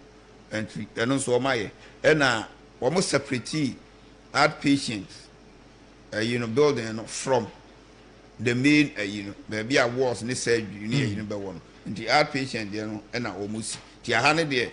Civil works no dear a home we and Chakrano. Says and no be a moon your pictures now. You shooting in a we my cano, you did drone training in a no name and your pictures come. Now you can't near the pictures no. Eddie won't you did drone big shot all the projects. Nina and by say you be drew middle of 2023 no project. Yeah, Ashanti region. Now our document. Near documenting. As and when we add on, now you say when we add on, we are going to do the whole region one, and then constituency by constituency or district by district. Fortunately for us, in the region, apart from KMA, every district or every assembly is the same as the constituency. So when you do for the district, for instance, okay, Bosomchi is the same. Bosomchi district is the same constituency. So when you do it, you've done it for Bosomchi constituency. Apart from KMA, or 5 constituencies. a hono and a bayan constituency base. Boma kind of call Utafo municipal is the same as Utafo constituency. Swami municipal is the same as Swami. Into Omudi a bayan on district basis. Now when we come to KMB, we pick the constituency by constituency. Now sub-metro by sub-metro. Okay. So because a hono so sub-metro, we mention sub-metro a 2 constituencies. The mention sub-metro no. Representing Menchia South constituency and Menchia North constituency. All other ones, no, Oko Bantuma sub-metro, Oko Inshiaso sub-metro, and Tiano Ibiano is the same as the constituency. He said that any problem, and we document everything, just like what we did yesterday. The MSA Health, no, I think I've said enough. Yes. And a zone, zip line drone. Yes, we. Okay. A deliver. Almost 4 regions: Ashanti, Ahafo, Bruno East, and then part of Eastern region. And outside August this year, I say, deliveries or my products, that's medical supplies or my enquiry is over 328,000. 320. Papa, we are there, but now we see the baby. I don't know. When somebody is talking about technology, somebody will be thinking of primitive issues. You understand it? and the same people will go and sit on radio and say we need economic transformation when they could not do any transformation in this country. But what they don't know is digitization now is part of the transformation agenda. And now, the policies of this government. This is the first time I can who policies are. They are interrelated, they are intertwined. You don't have policies yet in isolation. For instance, I'm planting for food and jobs. Planting for food and jobs, say yes successful. What next? We need a storage facility. So it brings in one district, one warehouse. And it's a bro no bro so afa bi kogu warehouse. Se beans no bro so afa bi kogu warehouse. E mo no bro de be di so afa kogu warehouse. So you have storage facilities. But say a successful to us for about 10 years. We warehouse no e be ma. Apart from the be export no in raw form no. Yen yes kapapa bi en film no. Then let's bring one district, one factory to take over the excess production in the warehouse. No? Into agro processing whilst others will branch into other areas of manufacturing and now production. And I say, oh, yeah, we now say, per every district, and you crown one factory. You will need human resources. And even if a do baby no crown, ordinary laborers no crown. You need people who can read and write because now technological age, won't mean can't mean a year over catchery. And to the young free SHS, so that we provide the needed human capital. Because so banner nipando do no qua, nipando do a bit me a free ho aqua tertiary. Now, ye training crop for a brofun womakana. Because they might not be suitable for the factories now. So let's put more concentration on TVET and STEM. So that we train more engineers, we train more mathematicians, not all people with vocational skills. Then they also move to provide the needed labor for the factories. And if so we study the policies, line up the policies of the government. You see that each policy is related to another policy. And they are not standalone policies. That was going to lead us to the economic transformation of this country, the foundation na ebesesano. And like beti mami yako. O say a jaya mokra. Unu ya mo wa ha eden na wa jaya mokra. And as a first no udu ya mo na obeye no na booma. So what in point now? And the someone would be. And until at this time, no, omudia perfume right, and you will offer Thai rice, but now anyway your pa. Why do you go and buy Thai rice? When we have the same quality here. And no, I bet me the stop mass importation because when the market is not there, the people will import. And I did back one, the change in economics. It's difficult when it comes to demand and supplier. Taste and preference. Woman nipa no adopt to certain taste. No munyi. Jesus and no maswamo. Oh no, the abacha muni. Mudi ni sa be mfie na mfie numu a atere mo katere maso no. No mo se ye ton. Na nya free bio. No matter am. Do you understand? They did it to all countries. Thailand no and don't produce no. Wo mu nyina na America ko chomo mo. First America mo na ne nyina di okuruma. Etu am so ye ya no mo say ye to aso a. Che da bia de ye ma American for business. Na enko for ho kire wo mo. Na meanwhile no ye dollar no ye de kotom mo. Wo mo ye ne. E wi ase nyina so mo di Thai rice. Anambwa. Yeah. We can do the same thing. We can do the same thing. And a production every government institution should buy locally produced rice, Ghana rice. What could be an office? Some may say, yes, yeah, fiasco. Yes, yeah, but Christmas EB was tough. Who could talk imported rice by the co? But side their command panel. One system on local rice. Local rice, I mean, if you local rice, no, local rice, so Papa won't buy. The pa your back one mama gold in your beer the pa beer de when young who did then ukraine yeah me cry me bro that is when I wait me a stop and your man say factory ni hono ma Chinese need go to me 10 in garage cry in factory no they acquire toothpick no about time I go to champ improve on krumo. No, they are too big, no better. We can do similar things. Simple factory. Oh, you can factory now. And you can see them go.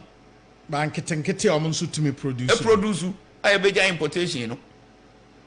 And I buy in share, no. Say, yeah, COVID now behind. And I know say, and I must say COVID, and I must say, Russia-Ukraine war. One them are buying back one in the whole group. What me about Bonchana can say media COVID and among they should tell us one government in the whole world. I will bet my bed and ne. Some media COVID na buy no. You see, President Ebu Obeka or conscious for. Tell my COVID no be a do the picking. As some no kind. We are seeing us so born about. Do you understand it? We analyze it shallow. Yanko deep. All that the president was saying that time. So I can say, "Inipa di uwa." You to me, enfama no kwambi. Name economy ni de esaya. Ebetimi asade. Ebetimi asade. No him say, said the niema si kono. Ena. Ebekọ akuduru ba bi economy ni de. Ebesai.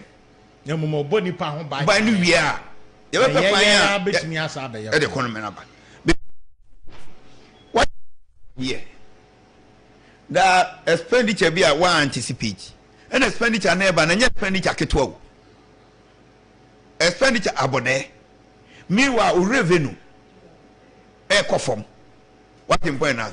And the revenue kofom mo san aboka gum. Eye dan ya obi onim basic accounts kra no. Ebe kase. The tie bia no ubenya problem with the economy. And it was obvious. Ebia the extent never kono. And then obi ntimi predict. Obi ntimi predict. But it was obvious that the economy was going to suffer. Young man said, so we didn't really are not maybe Landiana. We are now land because this is ask those second and maybe third week. Yes, maybe young for your fee or they land. Yeah, you fee and young faton. afeno one we yire no mama ye budget munim ba bia mbenya sika fi munim dia mudi sika na ye den ekoye waka kire obaba ko a wo ye national service a wo bewie kwame uwie national service ya me do kwam akoye o masters. Unfortunately for you, during the process, now man back and now we are now be ayari abebono. I'm scanning na order ho ubewu. Na sika da ho so me de mba we call abia UK am na koye na masters. Wo de akola na be kwa am na koye na masters ana obe piska na sayare no. Cause o de beji obi o de be sayare na je. And any responsible father and a parent will take care of the yare no ahwe no amna bankwam a chire delay 1 year 2 years kra which my makola na koye masters, and that is exactly what the president did. And a chire ebusuya ni tino eye papa dem di masem besi no that's ora semon say mensa eya sentimentum so for ye that's papa say to safra waba na Miami mayor ba ko pe ora sampan wo CCC no o mu nya asase ni bi no o mu change drawings na ma to fit the land now okay instead of agenda one yes instead of going to look for another land o mu nya no enti o mu ye drawings no for which will be different from the others. Okay. Fit but it will serve the same purpose. No bet me see no horns. Yes. Say be a vertical yes type of development. And horizontal say we. Okay. Nti dan e bia de enkadentia be edu be fa o bet my yan abrosaba to fit the land. Let us on pade no wo ha. Na wan ka bena ko. Me da say. Sampan ya kira yan sia da say. Asante mantem so avora. Simon Simons and twetene ko. Na bill no so eshi. Same Auku CEO at the National Electricity Authority. Also, then by Twitching Komo. Now, betim the message. And now I send Bisaba or fakeke@gmail.com. Fabre Bekin Kadiama. Boiling point Oman 107.1 FM, Ash FM, Ewo, Kumase, and affiliate stations to Bebra Aka. Honorable Kofi Ahenkra Mafu. Aha achimbieni adehie ano no anche ne same okubeta na ese de na nhihye ntie no sabare mana nanim na yentimi enka no ade na wontimi ebe fanisa ebe ndey Farouk Tema o say DJ Same Aoku and Honorable Simon Mensa interactions this week has been super and very proactive, killing off evil propaganda stunts against government. Nana Baumia leadership has done tons of massive development, which is unprecedented. But what is unfortunately lacking is exposure of this great deliveries to the people of Ghana. I want to urge appointees to come out of their shells and engage the media more often. Failure to break the aid will be a curse on them forever. Farouk Tema. And also, so they will break the aid and the amount and shishel. Okroya Boa Breman Benino Asante region is the heart of the MPP government and Nanado. They should know this. Fuseni Salif Fukaswa was a fantastic delivery by Ashanti Regional Minister. Continue your good work. Obekoso Atwa Nejuma Pano Eso. Also for good evening. Please remind the Regional Minister to talk Kwabri East route before he debates the situation on the ground. Ya Toronto. The minister no or say Kwabri for with the incoming man. More complaining and more fata.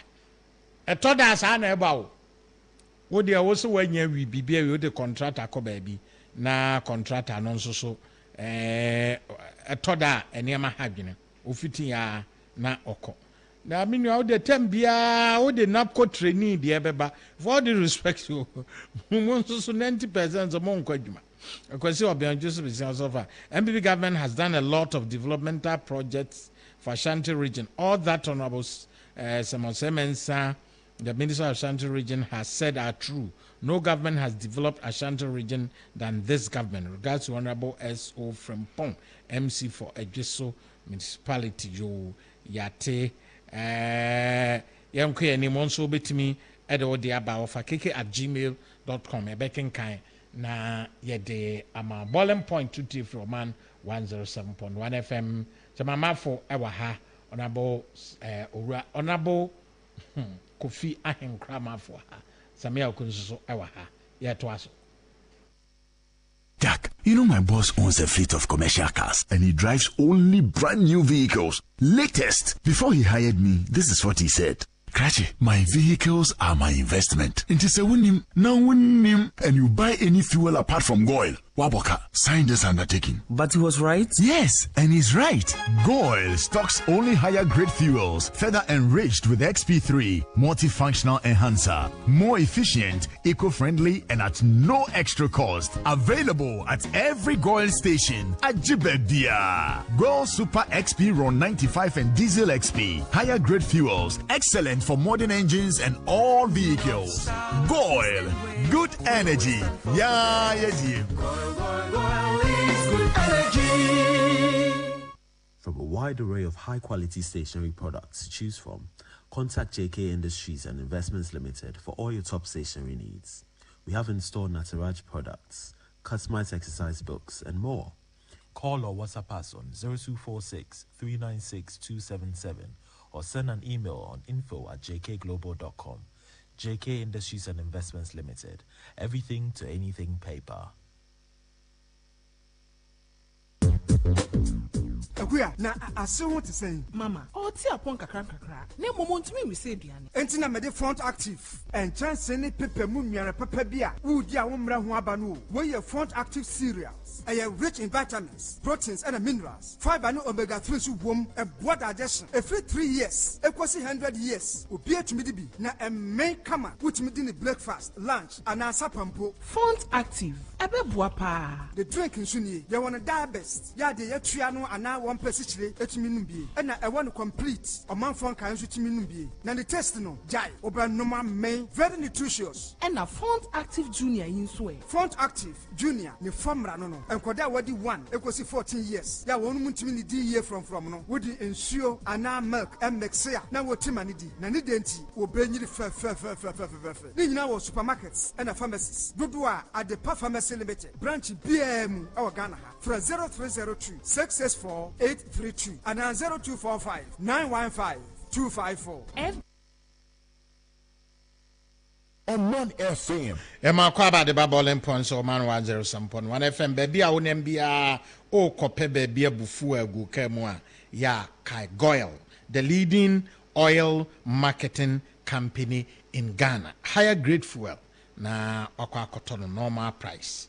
Now they call baby ding na ya kawo say National Lotteries Authority ebedi administration foforo ensami omo atoto niema na afe pepe ni na yesi afe ncheba enso so emu nsem dawson mu nsem no bebre ya papa e kan se afe nsem asisi a nyese bia yi ensem mone debi na year bi wa na ese eventful which is eniema ewom na unim toa ena edo ejina chono ano eninti no ene no ebehwe se National Lotteries Authority afeba kuni die na akoso ho adwuma ba adwuma sepi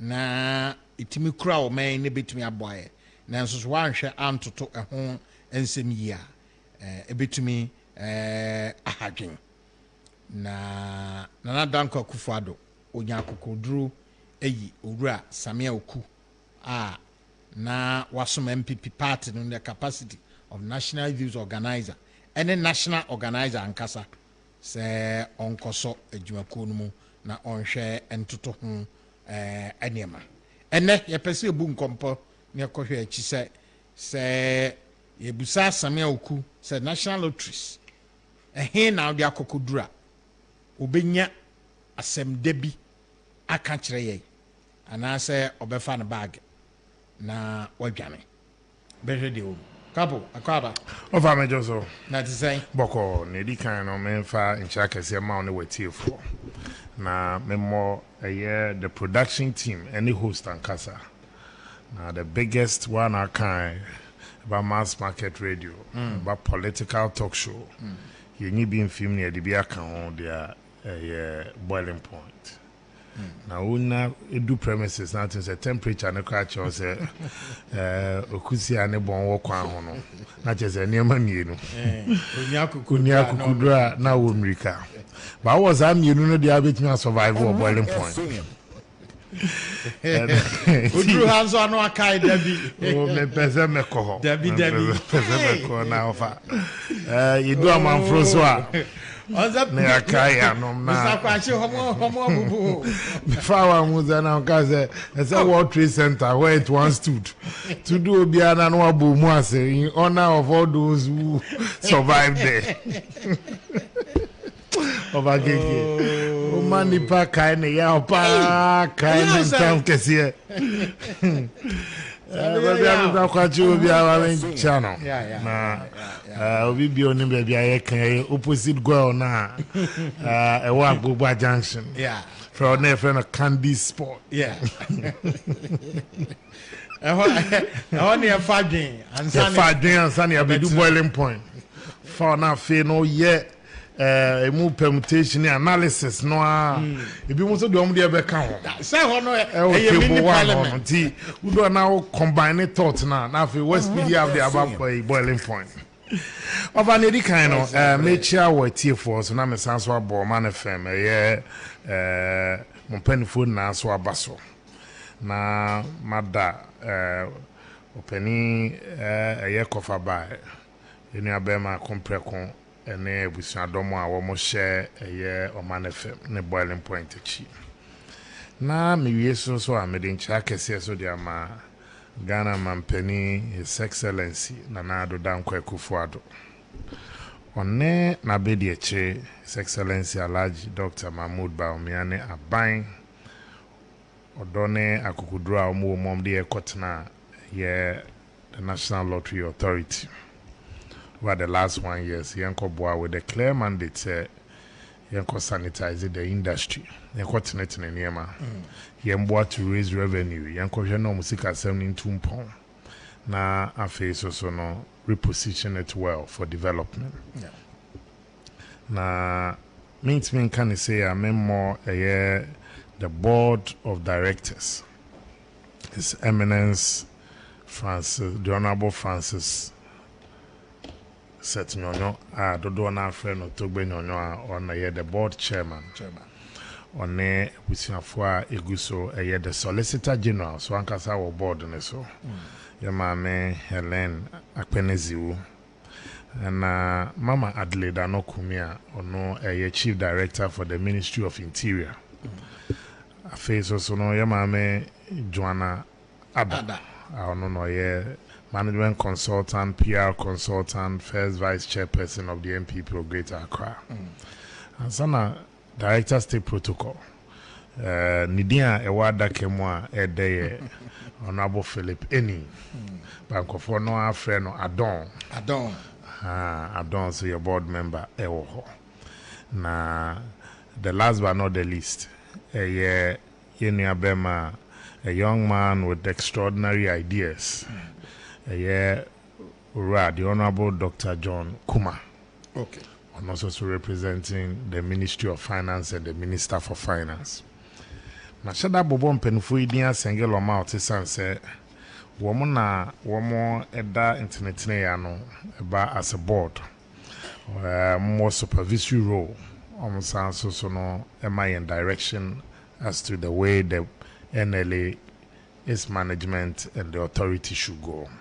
Immediately, me no me bosses are me answer to them. Answer na my answer to Ghana Mampenini, me Minister for Finance. So offer emra day me call NLA. Mirror on the 9th of August. I knew nothing about the industry. No. Na Ghana Mampeni Kasa Menko no Kansimbi or say, I know what you can do. Now Oko way so no demonstrate to the world that you can do it. Okay. You know, Sansoka say, remember this is public service and there will be accountability one day. The messenger or not the man is marching orders. Now me Pino Zaka say and the most important thing with a clear mandate to increase revenue. Kono musika semoto to eno. Yes, I'm man in Tumpo. Family on 9th August. Right to say Johnny just come when it's your to talk. But the kind of reception one for any hospitality, I mean, the management there. It gave me hope, say, a idea we can work together. Now, the management members, they've been fabulous, they've been extraordinary, and more commitment to the bigger vision of also continuing. See, to us, what baby, a decam for a DNL, abiduno, near you and to us.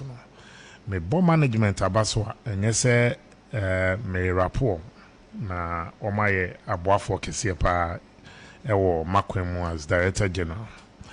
Na womoso so adwuma nankasa esi omonaso staff. Now the staff right from day one no once a mom who direction ayeko. The fact that we are not there to inherit people's enemies, but we are there to make new friends, to move the NLA from baby awono na dia konanim. Na nya fe na na be blame game. And na we won no ye say na director ye say it's about time we look at a clear path. Because NLA and to say any other organization is a revenue generating body.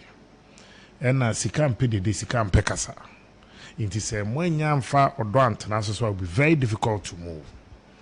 Me day me fell on say once the rules of engagement were clear, our staff no so say new leadership abe direction person there corner say let's generate enough revenue.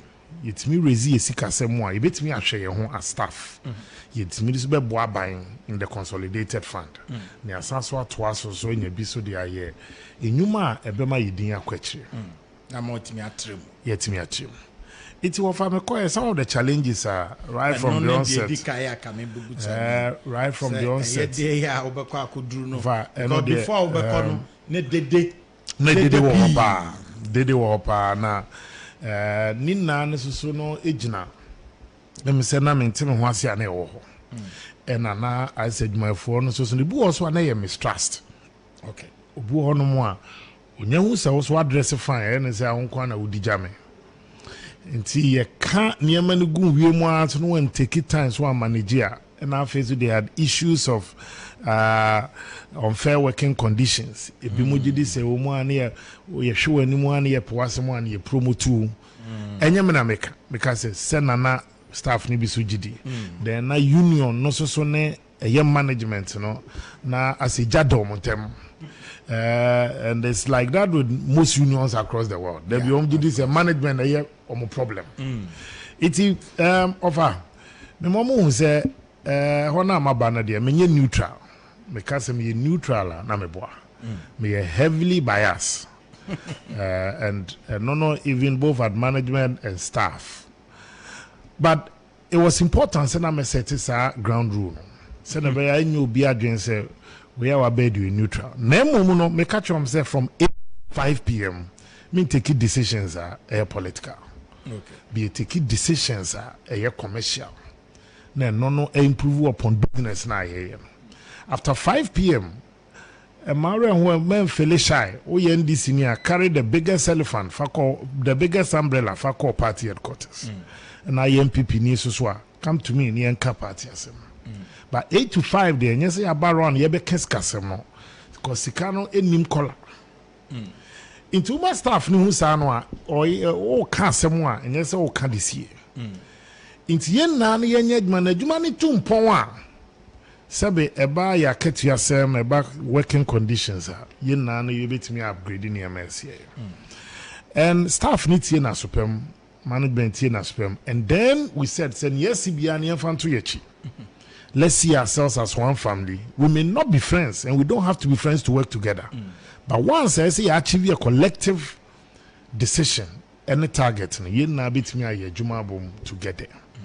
And of I didn't kakra promoting the staff bonding and or do a die term and then understanding say any ni aduane and any adwuma di aduane by tables. That's what put food on your table. 2 year and our aduane so nkwan mo be. Some of the challenges apart from the staff no low morale. Another thing so had to do with the activities of banker to banker. And then also no more GNL market no do one. Yeah. Oka or how I got to can be busa say internal or a human more external stakeholders over internal external there we can as a uchapo because internal no one will be and say this is a juma idea and buy table so tie na na ke an bom ne say juma we no kofo mo a external for na be benefit mo. And me cancel and I me can the about my former boss, in fact, my predecessor, I had the Honorable Kofi Oseamio Abaso. He started something to try to license the previous, in fact, the private lotto operators. 1% banet because technically, we share Nelly social operations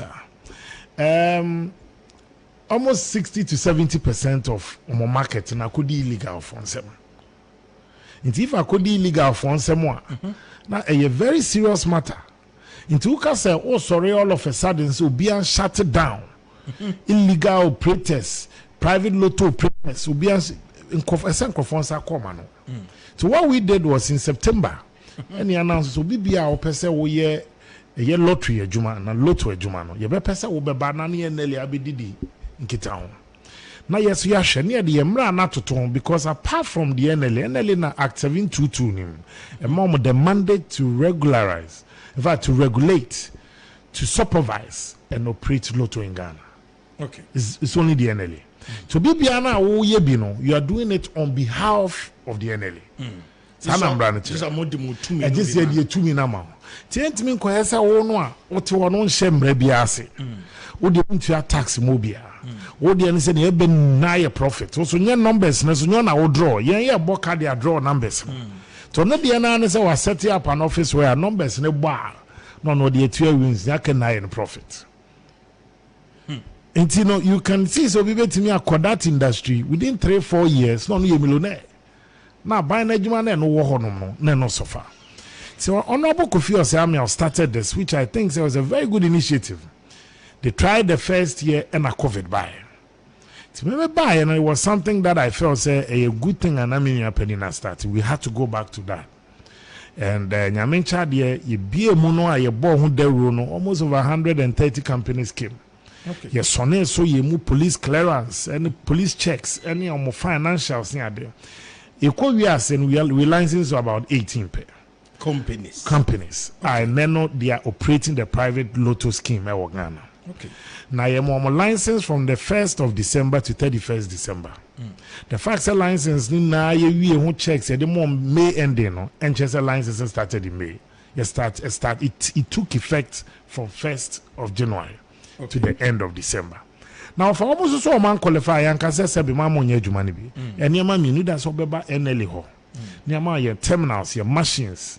Now they are koye juma mine. And now my license your mono. Bet me a call now don't work show us. That's the only way we can streamline the industry. Because so far Ghana is making so much losses. In fact, the NLA, the only lottery body, we are not making as much money as our other colleagues, counterparts. The 2 countries pay in Faton. Nigeria for saying, numbers no more parity. They make $3 million a day on Ghana's numbers. Ivory Coast, they are almost Ghana's main game, which is the 590. That's the 5 balls out of 90. Ivory Coast making about $1.6, $1.7 million a day. A day. And then you have Ghana making just around $100,000 a day. But look at the two countries, I am your chair on the lottery. Now Ghana for now, we to batako. Those times, West Africa, Ivory Coast, Nigeria, Benin, they carry the lotto.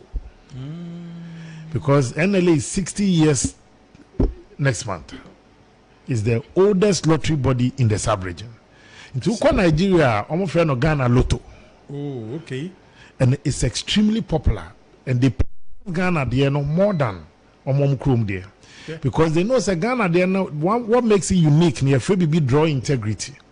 And Sana Ghana boy draw any day and every day. There's a panel. One representing the Chief Justice or a judge. One representing the Minister for Finance and the Ministry of Finance. Panel here three. And the Director General, and now somebody representing the Director General. One bet check is the number of balls now machine in and some year the good draw machine near what box in him SO90. Ghana Standard Authority away balls periodically to make sure that they are within a certain range. All the other West African countries, in Ghana, they is streamed live across. Okay. And almost share on social media. Powerful. Now we share how Ivorians in Nigerians come anymore. Now being here say yes, we are the and you're regularizing here. We're looking forward to a system where Ghana can build a strong lottery system where it will contribute more towards nation's development. Now, and you know, Wadaroma, you be a register by 18. Yeah, how they operate freely. And they went through all the checks and processes. Because the problem is, we bet me a BAB war, you have to say Ada area. There's a big win. One to mean 20 where fewer copies sexual sarenso. We're close it down. Now, one could dim. Or cooperate 2 years, 1 year, die, baby, we're close. But once NLA know what that arrangement that license or no, NLA and go into an agreement where 5 million cedis you know Yamadi to account to. Okay. So when people to pay wins, NLA will go into that account to pay the people.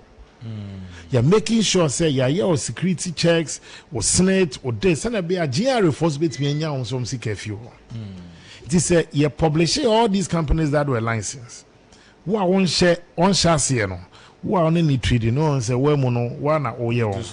See other than the we moved on at least sanitize you. Yeah. Then the other make Bible say alcohol nanko bebree hwe say okodi just say o de niema to 2 years sanitize over. It hasn't been easy and still it's not easy. Because we have an estimation of about 350 illegal lottery companies in Ghana. Over 350. Yeah, you know, only 140 or so in a bar forward. And your son is work 18.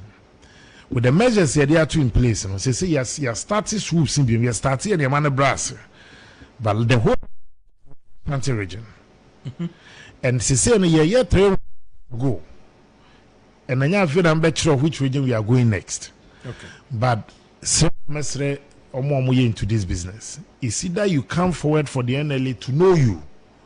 Go a license and now say you have yourself to be blamed. Now, a dear back where high a grantois, a woman. Would you say, dear now, or ye no yet? What but send your bet now with you so brand, me and church or quanian or ma.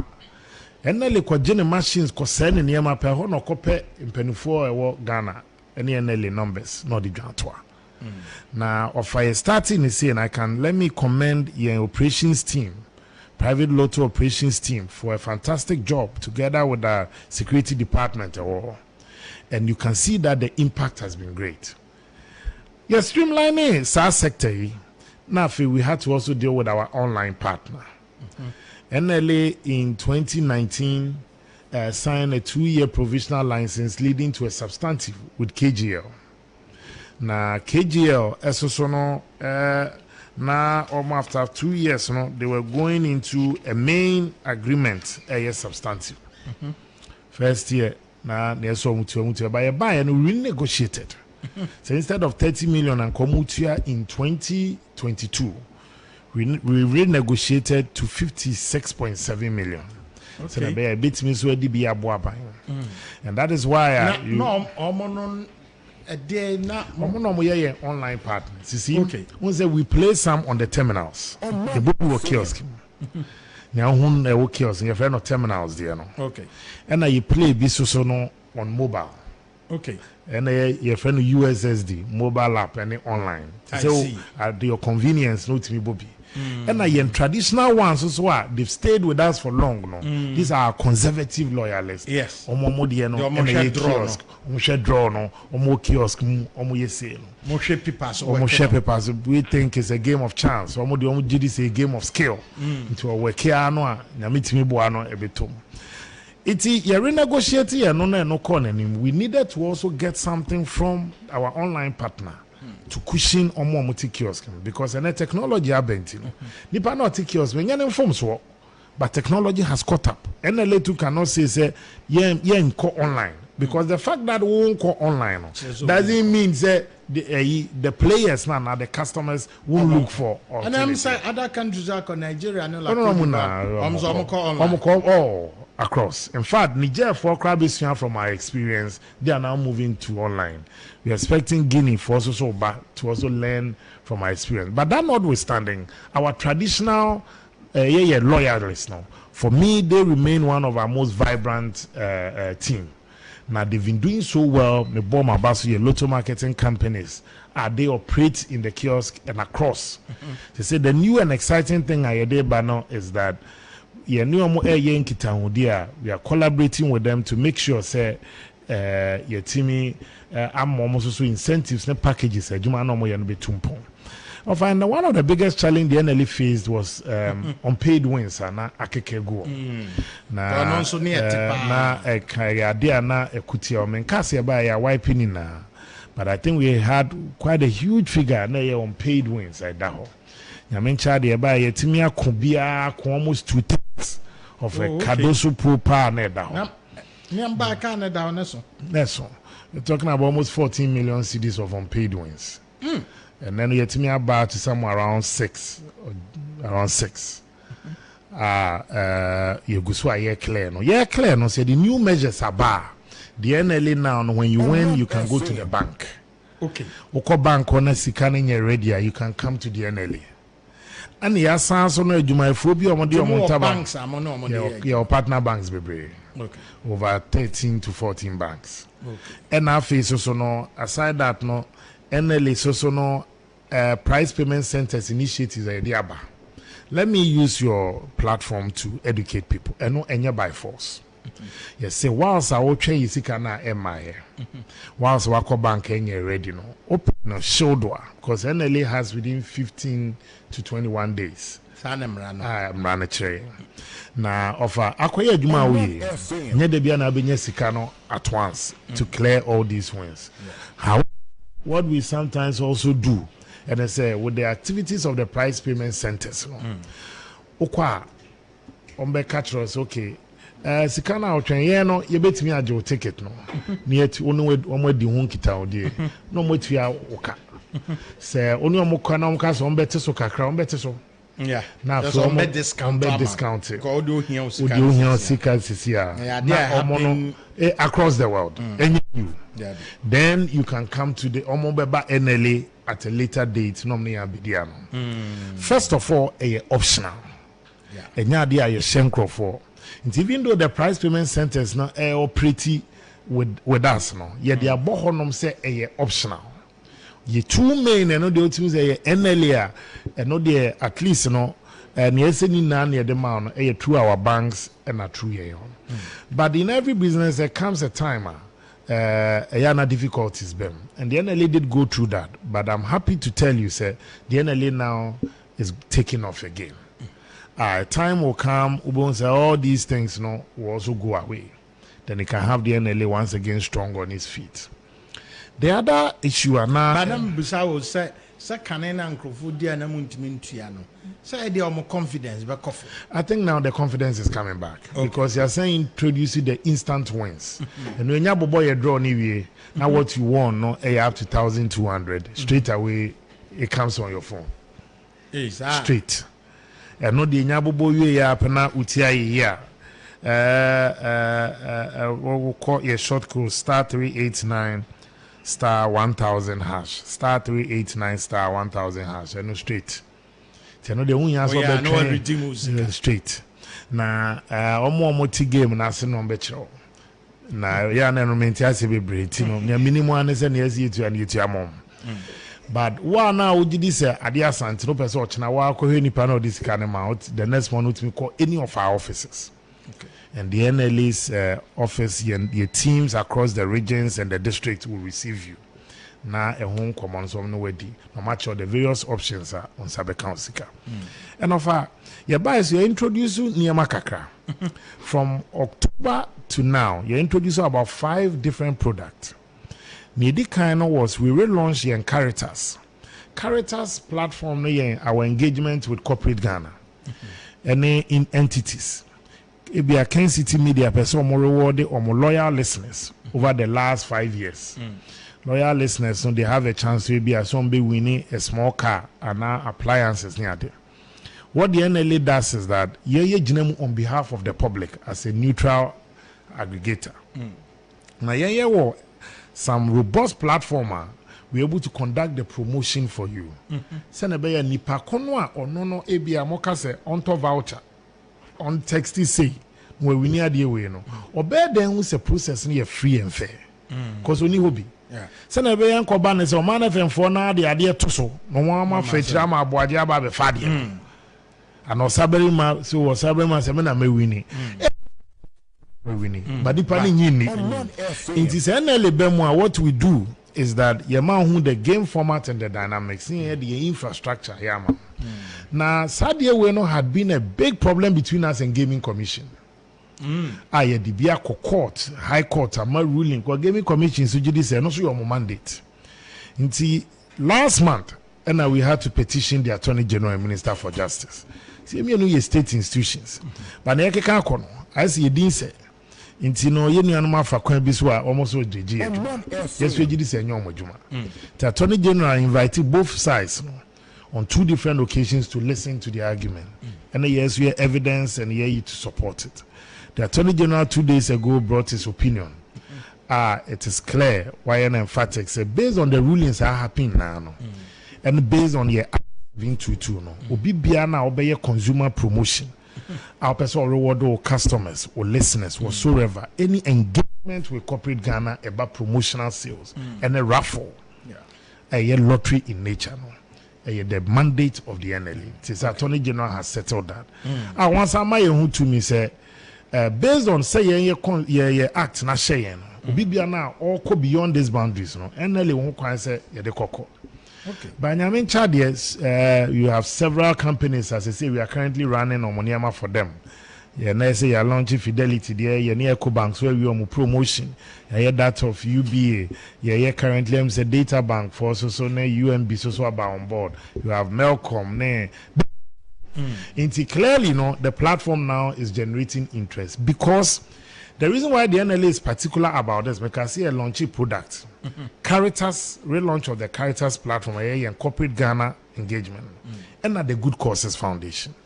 But here Act 722 now was the NLA can go into special lottery with third parties. Corporate Ghana to run a special lottery, promotional sales, consumer this, that. But NLA the Act says that as staff for operational costs. Okay. We should use proceeds from that to support the poor.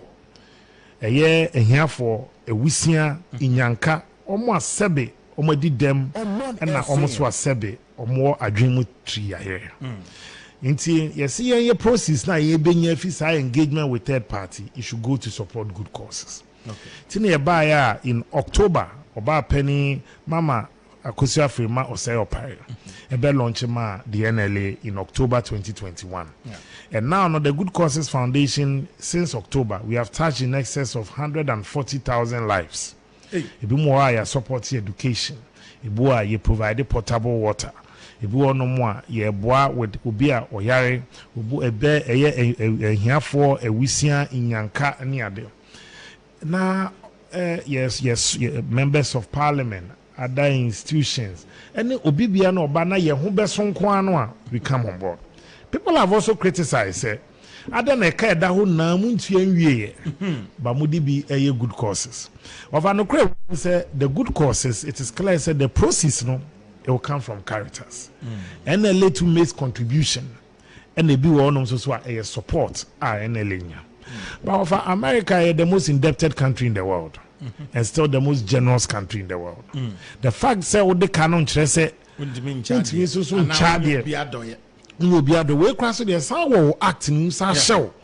Says the canal be Fabi Bois, a young puntu or mining, Fabi so caught into good causes. For instance, I buy Belanchi you start. NLA had to commit 10 million cedis as our contribution towards the developmental needs of the state. Emra Aban calling on us to come in. And likewise, we are supporting many of these initiatives across the country. And offer about engagement the product here launching Caritas Good Causes Foundation. Yes, also echo into promotional support, brand visibility with Kotokone House. For the first time in our 60 years existence, we decided to go into more this sponsorship driver. Kotoko and House, one of them emerged winner of the Ghana's Premier League, and Abakosu a winner of the FA Cup. So meaning that the two teams that we supported, they all came back with some awards. Yes, supporting Hazak's ladies says also. Na Emede say a man so bomb home modern continentally. Just several awards by Ghana. I feel there, and I best stay with Kotoko and RTU. I say a call yes, ye team Bakusu stream. RTU for so last year mobile near to me am this year is likely say Omo maybe because Kotoko also maintained Omo Africa no. That's also so much. Last but not the least, in terms of the initiatives here, it be a Aseda draw on Sunday. And no, after a whole Monday to Saturday, and yes, Sunday, and you know, your kakra one, you were giving it back to the people. Now, for one reason or the other, my name say, Edino na Aquatia of we need too much. Hey, Sunday, no. And say, Edino, your problem. No, Mama from Gravoba, come on, for break. Come become one dinner. Oh, yes, I'm for young Gravoba. But that notwithstanding, this has been some of the milestones. And nobody NLA, I won't say that everybody is happy. I won't say that. But I think everybody has some renewed hope. Say, Jumani na boy homodia ebe. For instance, Yama na Quetia staff ni be a proper structure where everybody can have an equal chance at a prison. So, yes, I'm sure Nimna be on Kamekasa now with Nimun Yamefedia on Kosro. But we know we've implemented the Public Services Commission Review Reporter. So, now you should be able to move on to the next stage and our next grade. See, one other thing, so na NLA na said was we were out of the continental body, African Lottery Association. na for one reason or the other, NLA had been kicked out. February this year, we took steps. Until I'm quite Ivory Coast in and out. Because the president of the African Lottery Association happens to be the Ivorian Director General. Now, upon negotiations here and there, he also made a case for Ghana and we've been readmitted into the African Lottery Association. Now, for the first time in its existence, they've given Ghana the hosting right to host an African Lottery Association conference on responsible gaming. Until December, between the 7th and the 10th. NLA is also not NLA at 60. You see a dear order Nankasasu between that period. Ghana Mampeni, His Excellency and another Dankwe Kufuado will grace the occasion as a special guest of honor on December 9th. But December 7th, Ekono, you will have the various Director Generals and the various delegations from almost 15 African countries. This conference on responsible gaming. Now, Ghana also unfortunately about certification. Ghana is not really certified for responsible gaming. Now, your key requirement about WLA World Lottery Association Onye certified, there are so many things that unya benefit. Yen kan certification no be that. Obi beka technically order certification level 1. Level 1 yet is 0 because once I hear body inquiry or 1. Until you take steps, and some of the measures I saw be banned, there have to be an advisory bureau. Sabi obi wo no mo offer. Onwe nam da no anya brebo. Wa try na lack bi wanya ebia 50,000 cedis, 100,000 cedis. So one with advice how as can be invested within 1 week. Until you need to set up something like that. You also need to set up a mechanism where people will not be addicted to it. To not play responsibly and for 18 years and above. Into all these measures, I said WLE who no say what's said to one among a bon de rule. Say 1, 18 years and above. 2, don't be addicted. And you have a center that addresses the psychological concerns. Into Afena, Yasha no so one say, NLA is putting things in place. Me bonfire say a feedback on a year, NLA would have been certified for at least level 2 or level 3 of responsible gaming. Now, near there is so many say the very our legal and friends operations department, customer service and good causes. No, they are all taking steps to make sure say we are looking good in this regard. When some lotto marketing companies, and I'm almost private lotto operators. Difference no. Okay. And money or more do. Okay. First of all, lotto marketing companies are basically between us and the public. Okay. Per our act, and you ain't been turned directly in farmer. NLA must sell through third parties and even lotto marketing companies. These lotto marketing companies, and they represent the NLA everywhere. Then you have private lotto operators. Don't know what the company, and the company now no. Sabe, and can't to me a lottery body may. But just that what the powers and the mandate as NLA to operate, regulate, and supervise. These are companies who are also running lotto and a lottery. And untino wama ba omnia ya license omnia ba be yejuma. And there should have been just one body, that's NLA. But because yes, we did this or yonko da no down to me inclusive because they've been operating for 10, 20, 30 years. So you cannot all of a sudden also shut them down. And what we have to do is to sanitize the system, bring them into conformity with the laws, and make sure that these are people no airborne homodin say na baimra enegana mra etino so betimi so no edi omhuni in that regard. And yes, ubusa about private lotto operators and lotto marketing companies. These are the kind of development na ebayene omo enkontabu mu ene omo nkomobo mu so that's what we've been up to on that. But so far, I think the NLA can do better, and we are definitely going to do better moving into 2023. And I'm confident, together with the dedicated team of management, they've been extraordinary. The staff, both the junior and the senior staff, we now see ourselves as one big family with the sole mandate to generate revenue. So we are. And after 5 p.m. there, I don't really care where you go. By 8 to 5 there, of I care. That's all. Now, Rasamia Musao, Oko so mui, say na echo in terms of more revenue, in terms of more other stakeholders. They say yanti de denibio, say private for no or musu. In fact, but I think say there was a decline and I live for na jitum say na ye kofom. To say no, you stabilize that. Gradually revenue is now increasing, but it's not increasing at a higher rate. But you can see the decline we've arrested, but we are taxing IASC a bit too.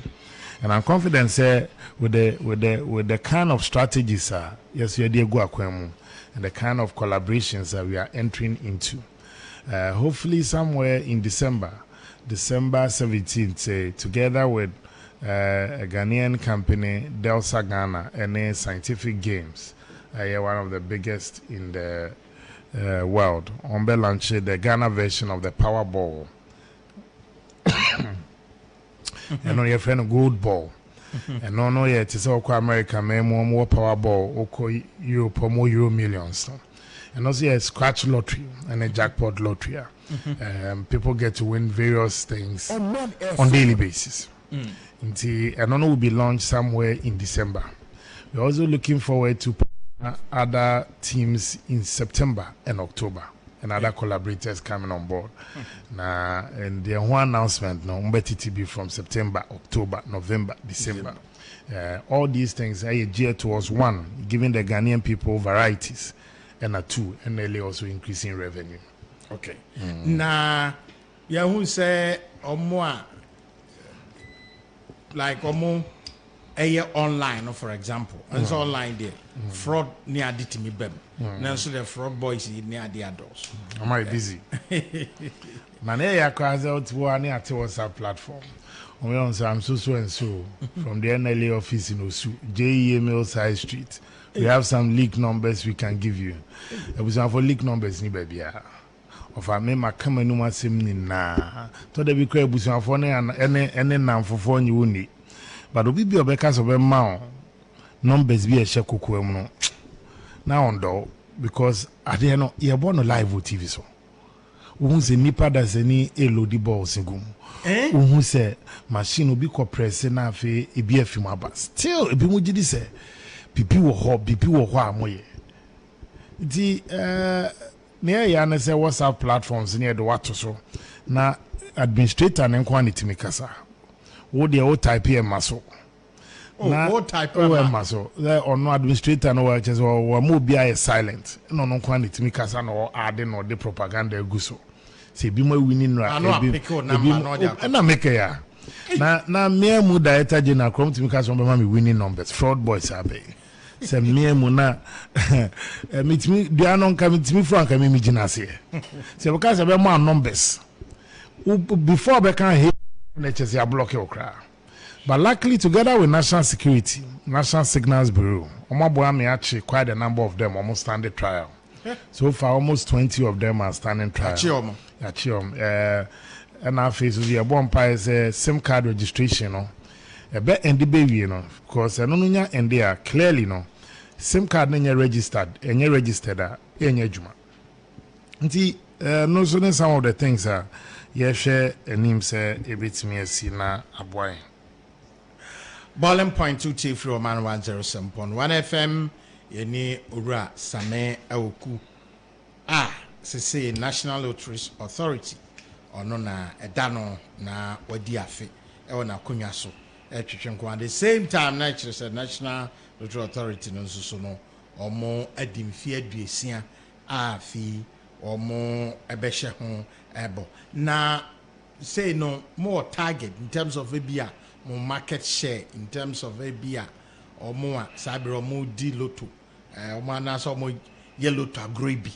Maybe a quambe faso and bit me young for the drama dom baby shemu na aye game na edim puntu aba na the revenues so aba by more bizarre. Over in terms of more person more contact here no more di the mercenary candidate they be him. Unfortunately the season for 2021-2022 no you're close but they be again for people who want to apply for license for 2023 no you be no in September na September ending we give them opportunity to come through the processes. And by end of December now, we'll issue license beginning January for the year 2023. But this time around, I'm saying Sakrai Kakra Bebem. Yeah, the Beko board so no any concerns ni be buy with the ones we've issued. And then some of the engaged stakeholders. So na be almost adwuma no ebetimi akoyi amomont no. Ne mani bi ho no mo a say ye nom di onkuta odie na ye manage on eyi film de bi kan ho a ye nom be di sankita odie no. But our doors are open. What the NLA is going to intensify is soup ne there we are going to intensify it. Now Mr. Busian for ye ni dwanto an film because you are talking about revenue for the state. If nipanigis or ye juma juma training ukra one license the year it be quite me to know them issue license more no more they are bomb office no they are bob connect board office oh say one of them our so be na days license but no one license as certified no. But there are several of these examples. A bit more we have to destroy their equipment, a bit more you confiscate this car, they are called down a police for a bit jinamu or court, you be a summer, a bit more, you be a tomb, they be brave. But the MPC business in Ashanti region last week say we had to confiscate lot of equipment any other. Now, yeah, Stormy region be so next week. Now, Momon Kasi and Kancho. Because by an Oba quite say Ubia. You be from September to October. Yeah, be two be Omanfm some more the room. Yeah. No so across the country. It is a wuni pan one wire wadren say one of the want is so do go be no abe. To owe your loan to yourself, no problem. Tia ba yeah the emra to now so owe your country. To so the omra so to na yetimi decide no ho so down there. Yo, Sammy said Pesca from 8 to 5. Yes. About 5. If you walk on there. It's come on more office to me back. It's a crash so they are about 10. It means it's 5 hours. 5 hours a tremor. It me can't near many be a can't then ye. It sounds a man or something at the Mekot now. It's important to say Mabahe is so semi so can be kakra. Yeah. Mitie Honorable Simon Osemensa, Ashanti Regional Minister. Na adeba kwa me bona baso ne say one of the ministers or nipa ho do nipa ho Brazil. Pese na wa cheche insem ni mu a ye na no se na wa kan no ye this bisu yesu ehunu na ya boa so so abecheche insem ni bi mu yie. Ofa na me be ya adwen sese no insuo to for modding. Na ewiase afane nem wakọ ahokyere bi mu a your friend no excruciating pain just yawa wa tipase anohye na me nyi oman bi amfi na mum no na ese eboaye ho no se soso ye ho Now, a time comes when sacrifices must be borne. It was supreme for the supreme interest of the country. And yes, I'm a NPP ninti, and I'm a another danko Kufuado ne appointing in a mebo NPP ne or no so abaso. But clearly, a by way a beto an IMF situation. And that's one thing ABA Ghana for ni be erefikaka. When the MPP won in 2016, better na konyaso January 7, 2017, na Ghana was under an IMF program. But in spite of that, aban we an nechi and chairman for the emu free SHS the flagship program still are share ye mo afraid you mu rescue say eye ade a esi etimi ye de board the future of our country. Ye shall nurse for making sure say our allowances. If you teacher for I want to teach school show my allowances say sabe in certain ni nyina nyepe obu ono mo a o wadwen no eso ni akade no a o de ebe. Fast forward o de ehwe condition situation ebe too mo a obi okran ko be obetu ne hands in despair. We had to implement this planting for food and jobs.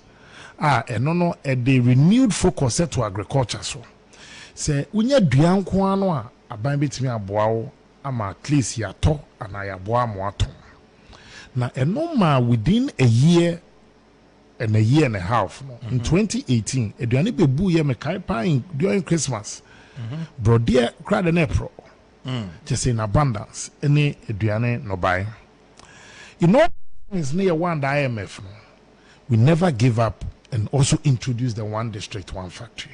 Because the key drive, let's see, this industrialization is key. Yeah. In doing all this, if you have a digitalized economy, a cut it down on waste, and no code DVLA, no code passport, and several government agencies are we making sure that we develop one side pay and I'll develop it. So that we will be equal access to near more person. And never be a President Kufuado bind their chef for no. I feign the effect of it. For instance, about this 1D1F. And now you could rock COVID when the whole world was under lock and key. 7 previous and Ghana command here. And this same cottage industries, ne factory CBA buying as a so maseno. Imu be an eco near the produce with hand sanitizers. Imu agro. Imu say. A mask and a anima to make sure say even in the darkest hour of the world na isuma dru wiase obi agro akodi e Wuhan China obi timam obi awon hu ebi awon tu kwan krada eso yade ahase wo baabi no na ba be bono a sebe on kan in the midst of all this government managed Ghana's situation. By the end of 2020, in fact, OSHA 20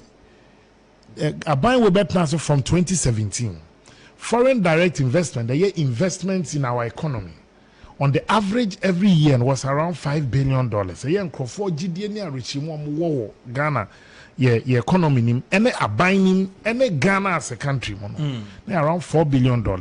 Even during it was around 4 billion, making Ghana the most preferred destination. Sebi ukrebibina peso di dija, and now ukrebibia peso wa sumujo, upebebia betimini nipa ni nyuma edi juma. It was here. But strangely, out of over 190 countries in the world, are in COVID times 2020, almost every country economy echo into negative growth. Shock absorbers a good form because COVID ebi mo say bia ya chada nipa fimu de ebe nya nipa no kra fimu na say the devastating effect on economies because we import what there say no country now we import we fi no wato ne dom nti wo na bi nko na bi aba nti na go country pa at that point in time no na say odi na sane ma na esa no so no mo ton so be ma ne boy de because eba say san no nya ho fa so bu mu a won't be kofa bi mfi baby. In out of the 190 countries in the world growth out of 190 only 37 countries recorded positive growth. 37 out of the over 190 and Ghana was one of the 37. Timothy and Crawford say the economy na collapse wa. I find it weird because a collapsed economy since 1983 Ghana economy ain't grow negative da. Now a collapsed economy an economy where year on year economy now record negative growth. But you don't have it here. Even when Ghana's economy under COVID and in the height of the COVID it grew 0.2%, even though it wasn't negative. A year after Ghana's economy rebounded, it grew around 5%. The GDP, which even it defied the odds. Now IMF, the international institutions, crowd was surprised at how Ghana was able to rebound within a year. Faster with this COVID and the shocks. The bimo also did that and say the kofra Russia and Ukraine. Sure, for the first time in 30 years. English approaching memo inflation at Dubai 10%. Project crash a bedroom 13. It meaning say Womo pokra na ofa sebe nka womo gina womo na so no. Womo amu no omo ti fifre. Wo de kwa America for the first time in 40 years. Say enema board akosoro for the first time in 40 years. Inti achira was say something is happening somewhere. Obi bia no catch the code across the world. And they say the vice president leading the economic management team, these were the same managers who managed the economy even when we were under IMF in 2017, 2018, 2019. They took us out. Now, if these managers and yet external pressures the effect you cannot compare your situation to what the previous managers of the economy, that's the NDC, inherited. Because what NDC for one, they didn't inherit a situation where you got to rent him. I just say where see die. Now dine no we see no. Place a carpenter near the bebo bosso. That builder is a bad builder. But where a situation where we carpenter ne contractor ne ye no, in the middle of the night or a year or two after, na usubu bia ba beto. A two in Yakasi a war a year mantemu. Now half to be can't contractor and Anya Jume. Contractor on Yana Nenyame. And it's the same situation where we find ourselves said, Niame de woman said these same managers of the economy, they almost were the strategy to be the Ghana IFI and IMF program, and they'll navigate to take us out of the situation. But they don't say young as communicators of government, young as appointees of government, and the party communicators.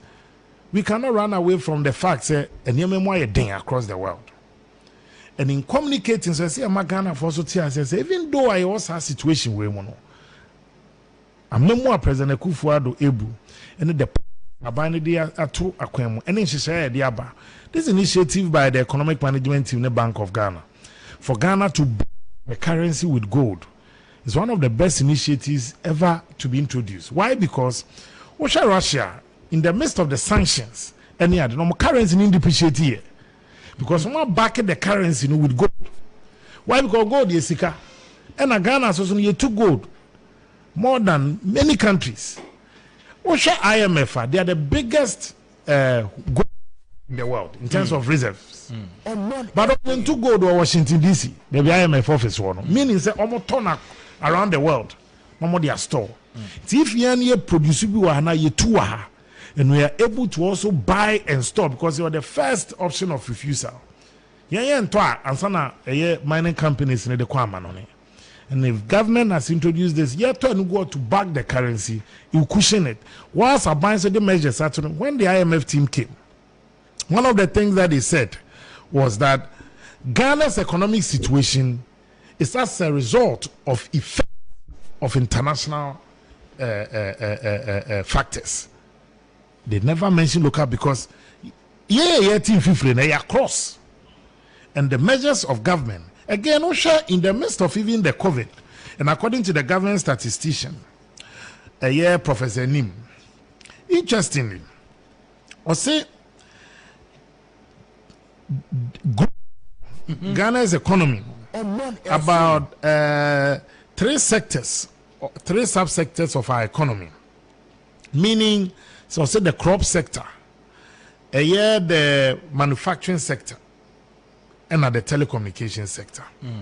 For the crop sector, crop sector no, it's as a result of government's renewed focus on the agriculture.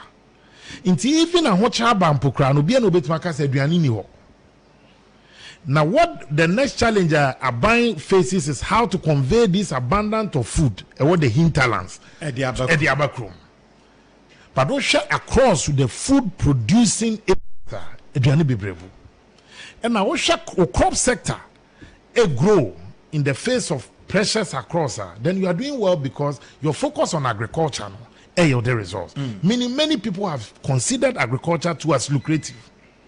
The next area grow also your manufacturing sector.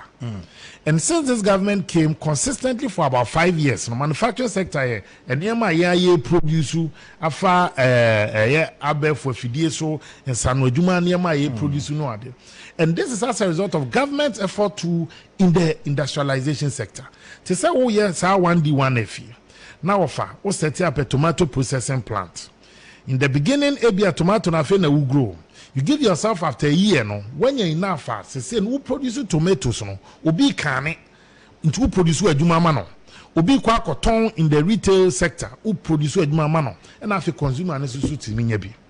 And the various sectors of our industrialization drive, no, because see, say, and young one said the manufacturing sector of Ghana's economy, no, a buying focus a core on yield the results. The third is the telecommunication sector. This government in the area of infrastructure, about digitalization. His Excellency, the Vice President, has been at the forefront because in the digital world, now is moved into the future. Into with its drive in that sector. And then among many things, it's very easy to conduct business in those sectors. You cut down on waste, you cut down on lost manpower hours, and then you are able to also conduct business freely. And then it also brings back money into the economy. Now to the manufacturing sector, now I mean, touch your briefly and sana. Of here, the more factories you have now, every year they pay something they call excise taxes. Yeah. Okay. So many factories are, and many of these production firms are, they end up paying these taxes to support your revenue. Excise duty. Now, of over the last 3 weeks to 4 weeks, some agencies see the now didn't be a major concern. I see the need depreciate here. It didn't happen out of the blue. Something extraordinary happened in the US market. America decided to increase what they call federal discount rate. Federal discount rate near almost central bank no. Woman increase Ghana your friend policy rate.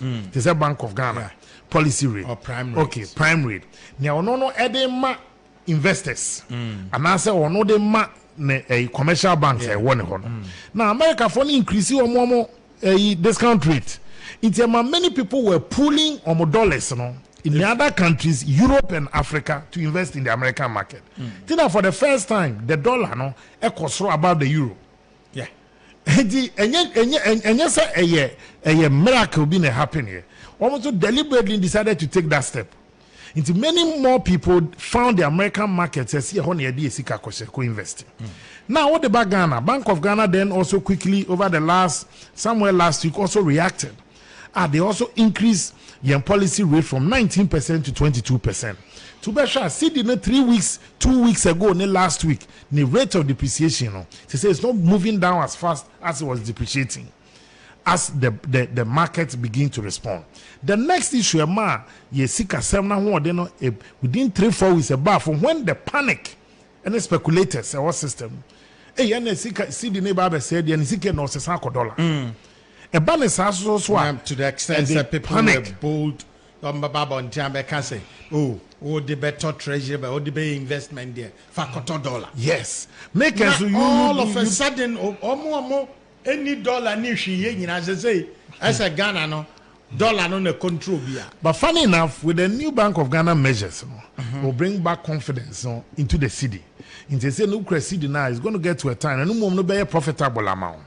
As these measures now improve and backing the currency with gold and a buying social efforts are also no taking in streamlining the black market industry.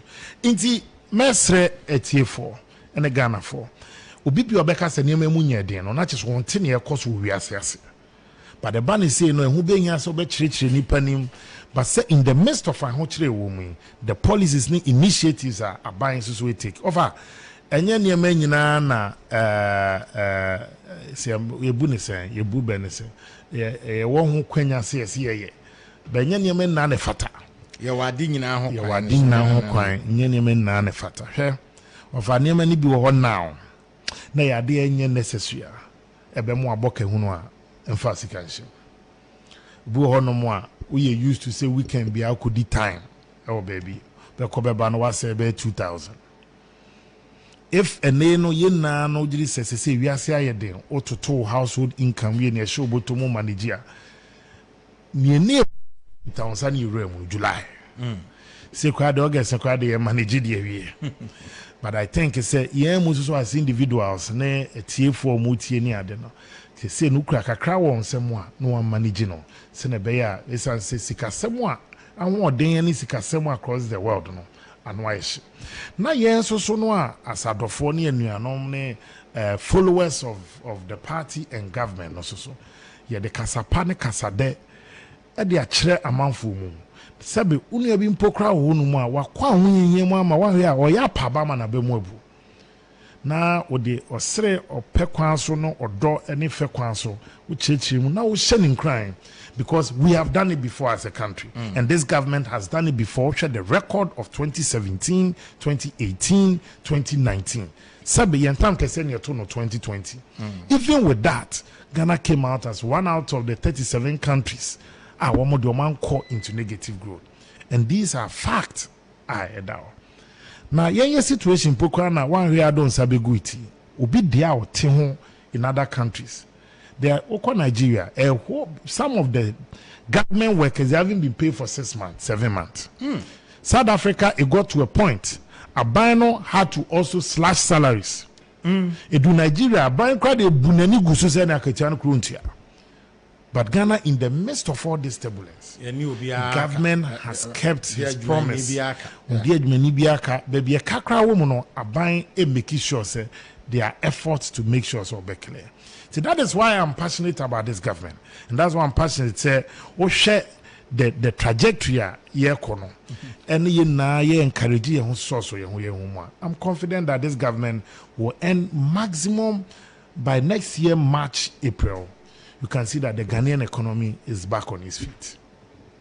That's Boiling Point 2 from 107.1 FM, Ash FM, and the affiliate stations now. And Samiaku, we said the other day, so nature Mafu, a combine a momo. Where may offer some now, or no? Because they say their party, is their party, no, my DMP.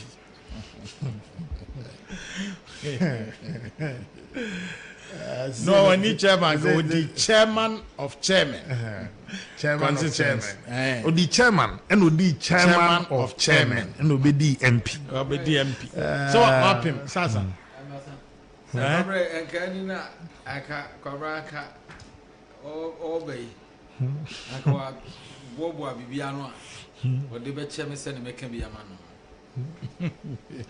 Over catch them off as any of my yin Americano. That's what it is. A microphone saying them, Americano. National Lottery. Say, this a name a voice note to be. Say, boys are bread. Unia penny amea numbers of phone quan a boya. I did my bed since 92. I mean, I buy it is on the John Baby boy. Numbers in full side. What the old body you say, right away they are 20. Boys are bread or tea, Casa. Also buy it. Numbers in full side. As if the machine was be. I don't the message of the boys are bread. Let me say, Oscar, yes, Cantina may fro. No, no. Me here's kaka cry idea. To do our numbers me no. Me no me mo bia mane. Me no the mammy me track so. Ketu bia met me dey nya me dwetri. Na of ambuza me ho say na of obi the emfa numbers for krebi wo ho. Na obi the mawa. Me made the one here ucha. Anyway, numbers we see as crass anyway. It's fine. Yeah, because the messages kakra Boiling Point Oman 107.1 FM, Ash FM, Kumasi. Osasame is politically so savvy, intelligent, wise, and humble. Get some renewed hope in Ghana. The Ghana Bay agenda is possible if we had many young men like Samia Oku of AKK. You should support the MPP communication team. Samewati, Obisibon support communication. My memo assurance I'm back to Omanfm in September. Wadaroma. What fast good fellow Tim and Chandy over Kaimi. Good fellow. I don't tough. Yes, Kwesi Ronas are ground. I was clearly Mr. Samioku is doing marvelously well as the DJ of NLA, and no machinations from any quarters can bring him down. Kudos, Capo, yo. Nana was a good. I'm sorry, dear baby, or the no. Was it does NLA has WhatsApp platform to give numbers? No. Check what some sent to me. Obina this abre or say good morning. How are you doing? Do Obi say yes Sunday bread no? Or say I am happy Kuda from Water Region, but currently working at Koforidua. Well, I am one of the employees of NLA, and I'm here to have a conversation with you, which is at the office. We have some deal game which I would like to share with you. And seriously, there is nothing like failure in this game. But because of some 3 reasons, you need to pay a registration fee before getting access to this deal. Koso. The upper actually say, and Crophobia, the good nipa be about you same. Nana Manfi, also with the disabled center, that is this in Temakon 25 need your support NLA. I am Nanako Kumanfi or the number ba or so my disabled center. Or Mohia Moa, more bet me apply because no to me apply or more ebeshim now more there. Daniel Fosu the is about education, okay. Ebekai ama or more iron shishimu or Emmanuel. Emmanuel Kwame appear. Also, oh dear, also can in sign senior high school yo on Baba Bay home Ejuma Martin Luther. Labonis Ashanti Regional Minister has done a good job for highlighting the massive developmental projects going on currently in Ashanti region to debunk the vile propaganda by the NDC. They always put up garbage to the public domain and assume everyone thinking is as low as this. I think this message, a pain, and a message, no, I renew and refreshed. Also, my name is Kofi. I live in Coventry, UK. I have content on, okay. Okay. My name Dientia was content na oka na or the fire so saying here's some crofo. Ebetome ebekọ akọhwe me gisa no de enye fe anti chamamafo o fa so oba biem yo ye nyina ye ba se kwara woni tua na ye hwe ye niema kakrakra bi yakopon adom ba bi aduru ne de ye samba nti ye nyina ye be samba kwara mami fa akwanya so na menchi a chance fo nyina nyame adom a ocha inya bejan NGO bi a omo partner yen omo name SMP e ka bom ma omo abaye nsu amaye wa na mase with solar panel, a very nice one, very modern water system. Amaye e wa na mase say nyame adoma ochina many deputy minister for sanitation and regional minister ebe corner yako commission nyame adoma ochina no pa nti obi amra no ome hwe de ekoso ne bi kora me we de emre nti me de be free baby a same edi wie no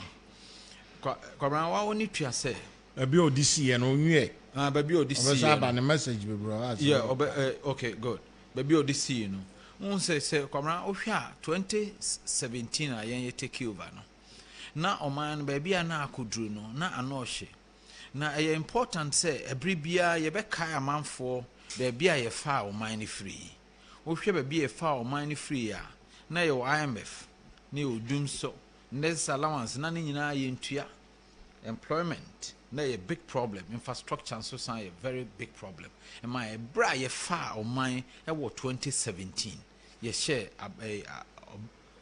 aban we na edwuma ye no ase eye President Akufo-Addo eda no na ye free ho no from 2017 to 2019 December yetumi di oman call echirima obia eni soy ohwe free SHS na dumso e free ho call ma electricity bo krampo esan ba fom na ohwe adwuma ye fa nipa ye fa won mo adwuma ohwe de na Ashanti regional minister eka na otumi say between 2017 and 2021 no na employment ye ewo health sector ewo Ashanti region no na ye double na just say a free bra President Kwame Nkrumah J Ghana see ho ebesi 2016 no the employment ye or health sector ewo Ashanti region nurse for a doctor for midwife for any ade nyina no wo kan nyina bomu a na ye dia ye di free 2017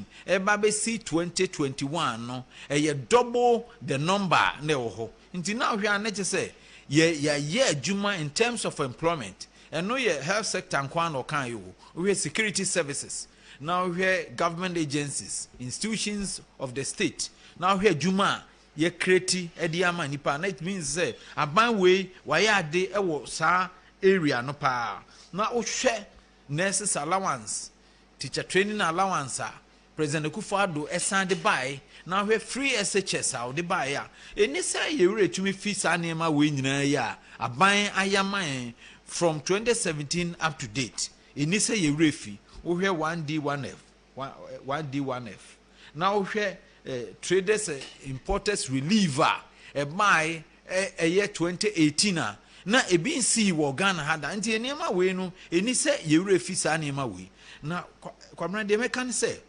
nyankopon ya aduma mi ko fie ebra ye ma akwan no minya opportunity no for close to about 2 weeks me manfo no edi nkita ho me ye town hall meetings na me san ye public engagement na enima ni bi ho a kwabra omonte ase na te omonte ase no because say ye enchechemu enchire wo mu nti ese say ye as a party as government ese etumi nya opportunity na anase yenya opepa no ne etumi kire yensem no mu e kire Ghana for pa because niema ye no otwa ene nra wo station mitie ebra president ewo Savannah region ensem omo kan enkomo mu di niema ekoso commissioning of projects it's unprecedented and so no senye say Ministry of Information and a day way out through your various networks. I mean, because the Ministry of Information,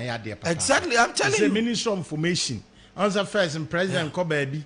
Just said GTV. Yes, GTV. And no crab now. GTV is also almost a carcass obi van.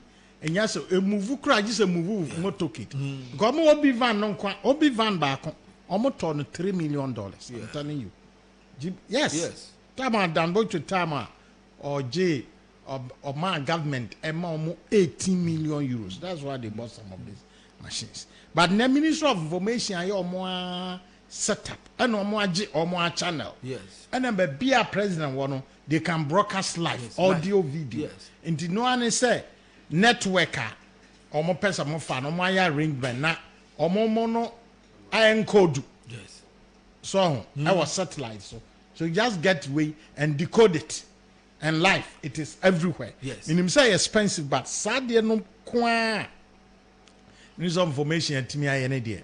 In fact, omoya there. Yeah, Kwabra, it cannot be expensive more than the general public, information now womu yeden, womu nyano.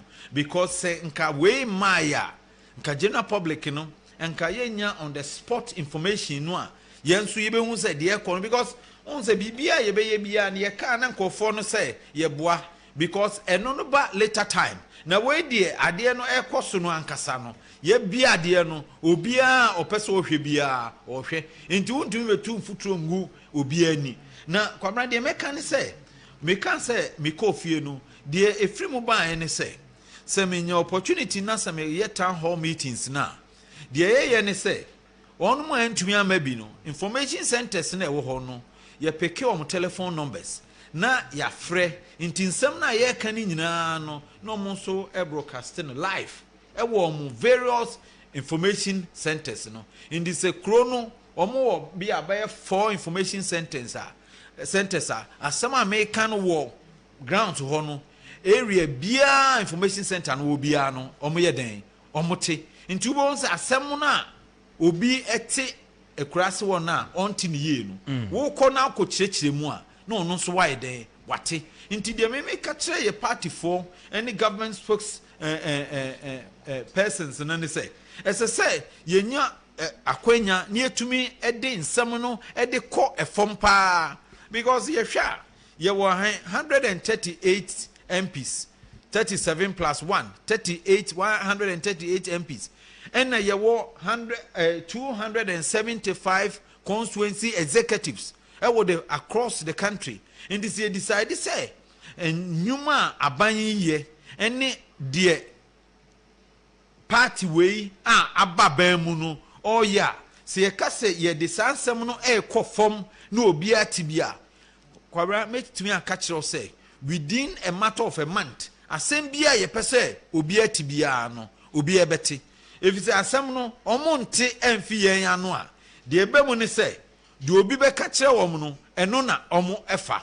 nti wa hwa nsem amabobɔ so yi de minua samenso abobɔ so eni de Ashanti regional minister abobɔ so yi say ya ade a ye fa no wo every constituency ena kasa motie no mudi kyerɛkyerɛ mu akyerɛ mo nkɔfo a sabi mfuturo no omo betugu nkɔfo no ni krampo a enye den enye adwuma yenim say ye wo problems kakra wo various constituencies a ye free mu a eno de enye nne ene meka ho asem but at the papa ya year from 2017 be si nne de ese se yetumi bɔ ho dawuru se ya mo ho dawuru a obi nso ente na obi ante a obede na obeka kyerɛ ne se onkoto abama ho na why ABC ebede na nkɔfo enya ebufuo bebre ewo mu a enam so nti no omo pese aban we esa ka opposition meanwhile na adwuma na ya no se enya daage ne ekyerɛkyerɛ mu kyerɛ yɛn nkɔfo ne ye mamanfo asote ne ye kono wo se ne ese kono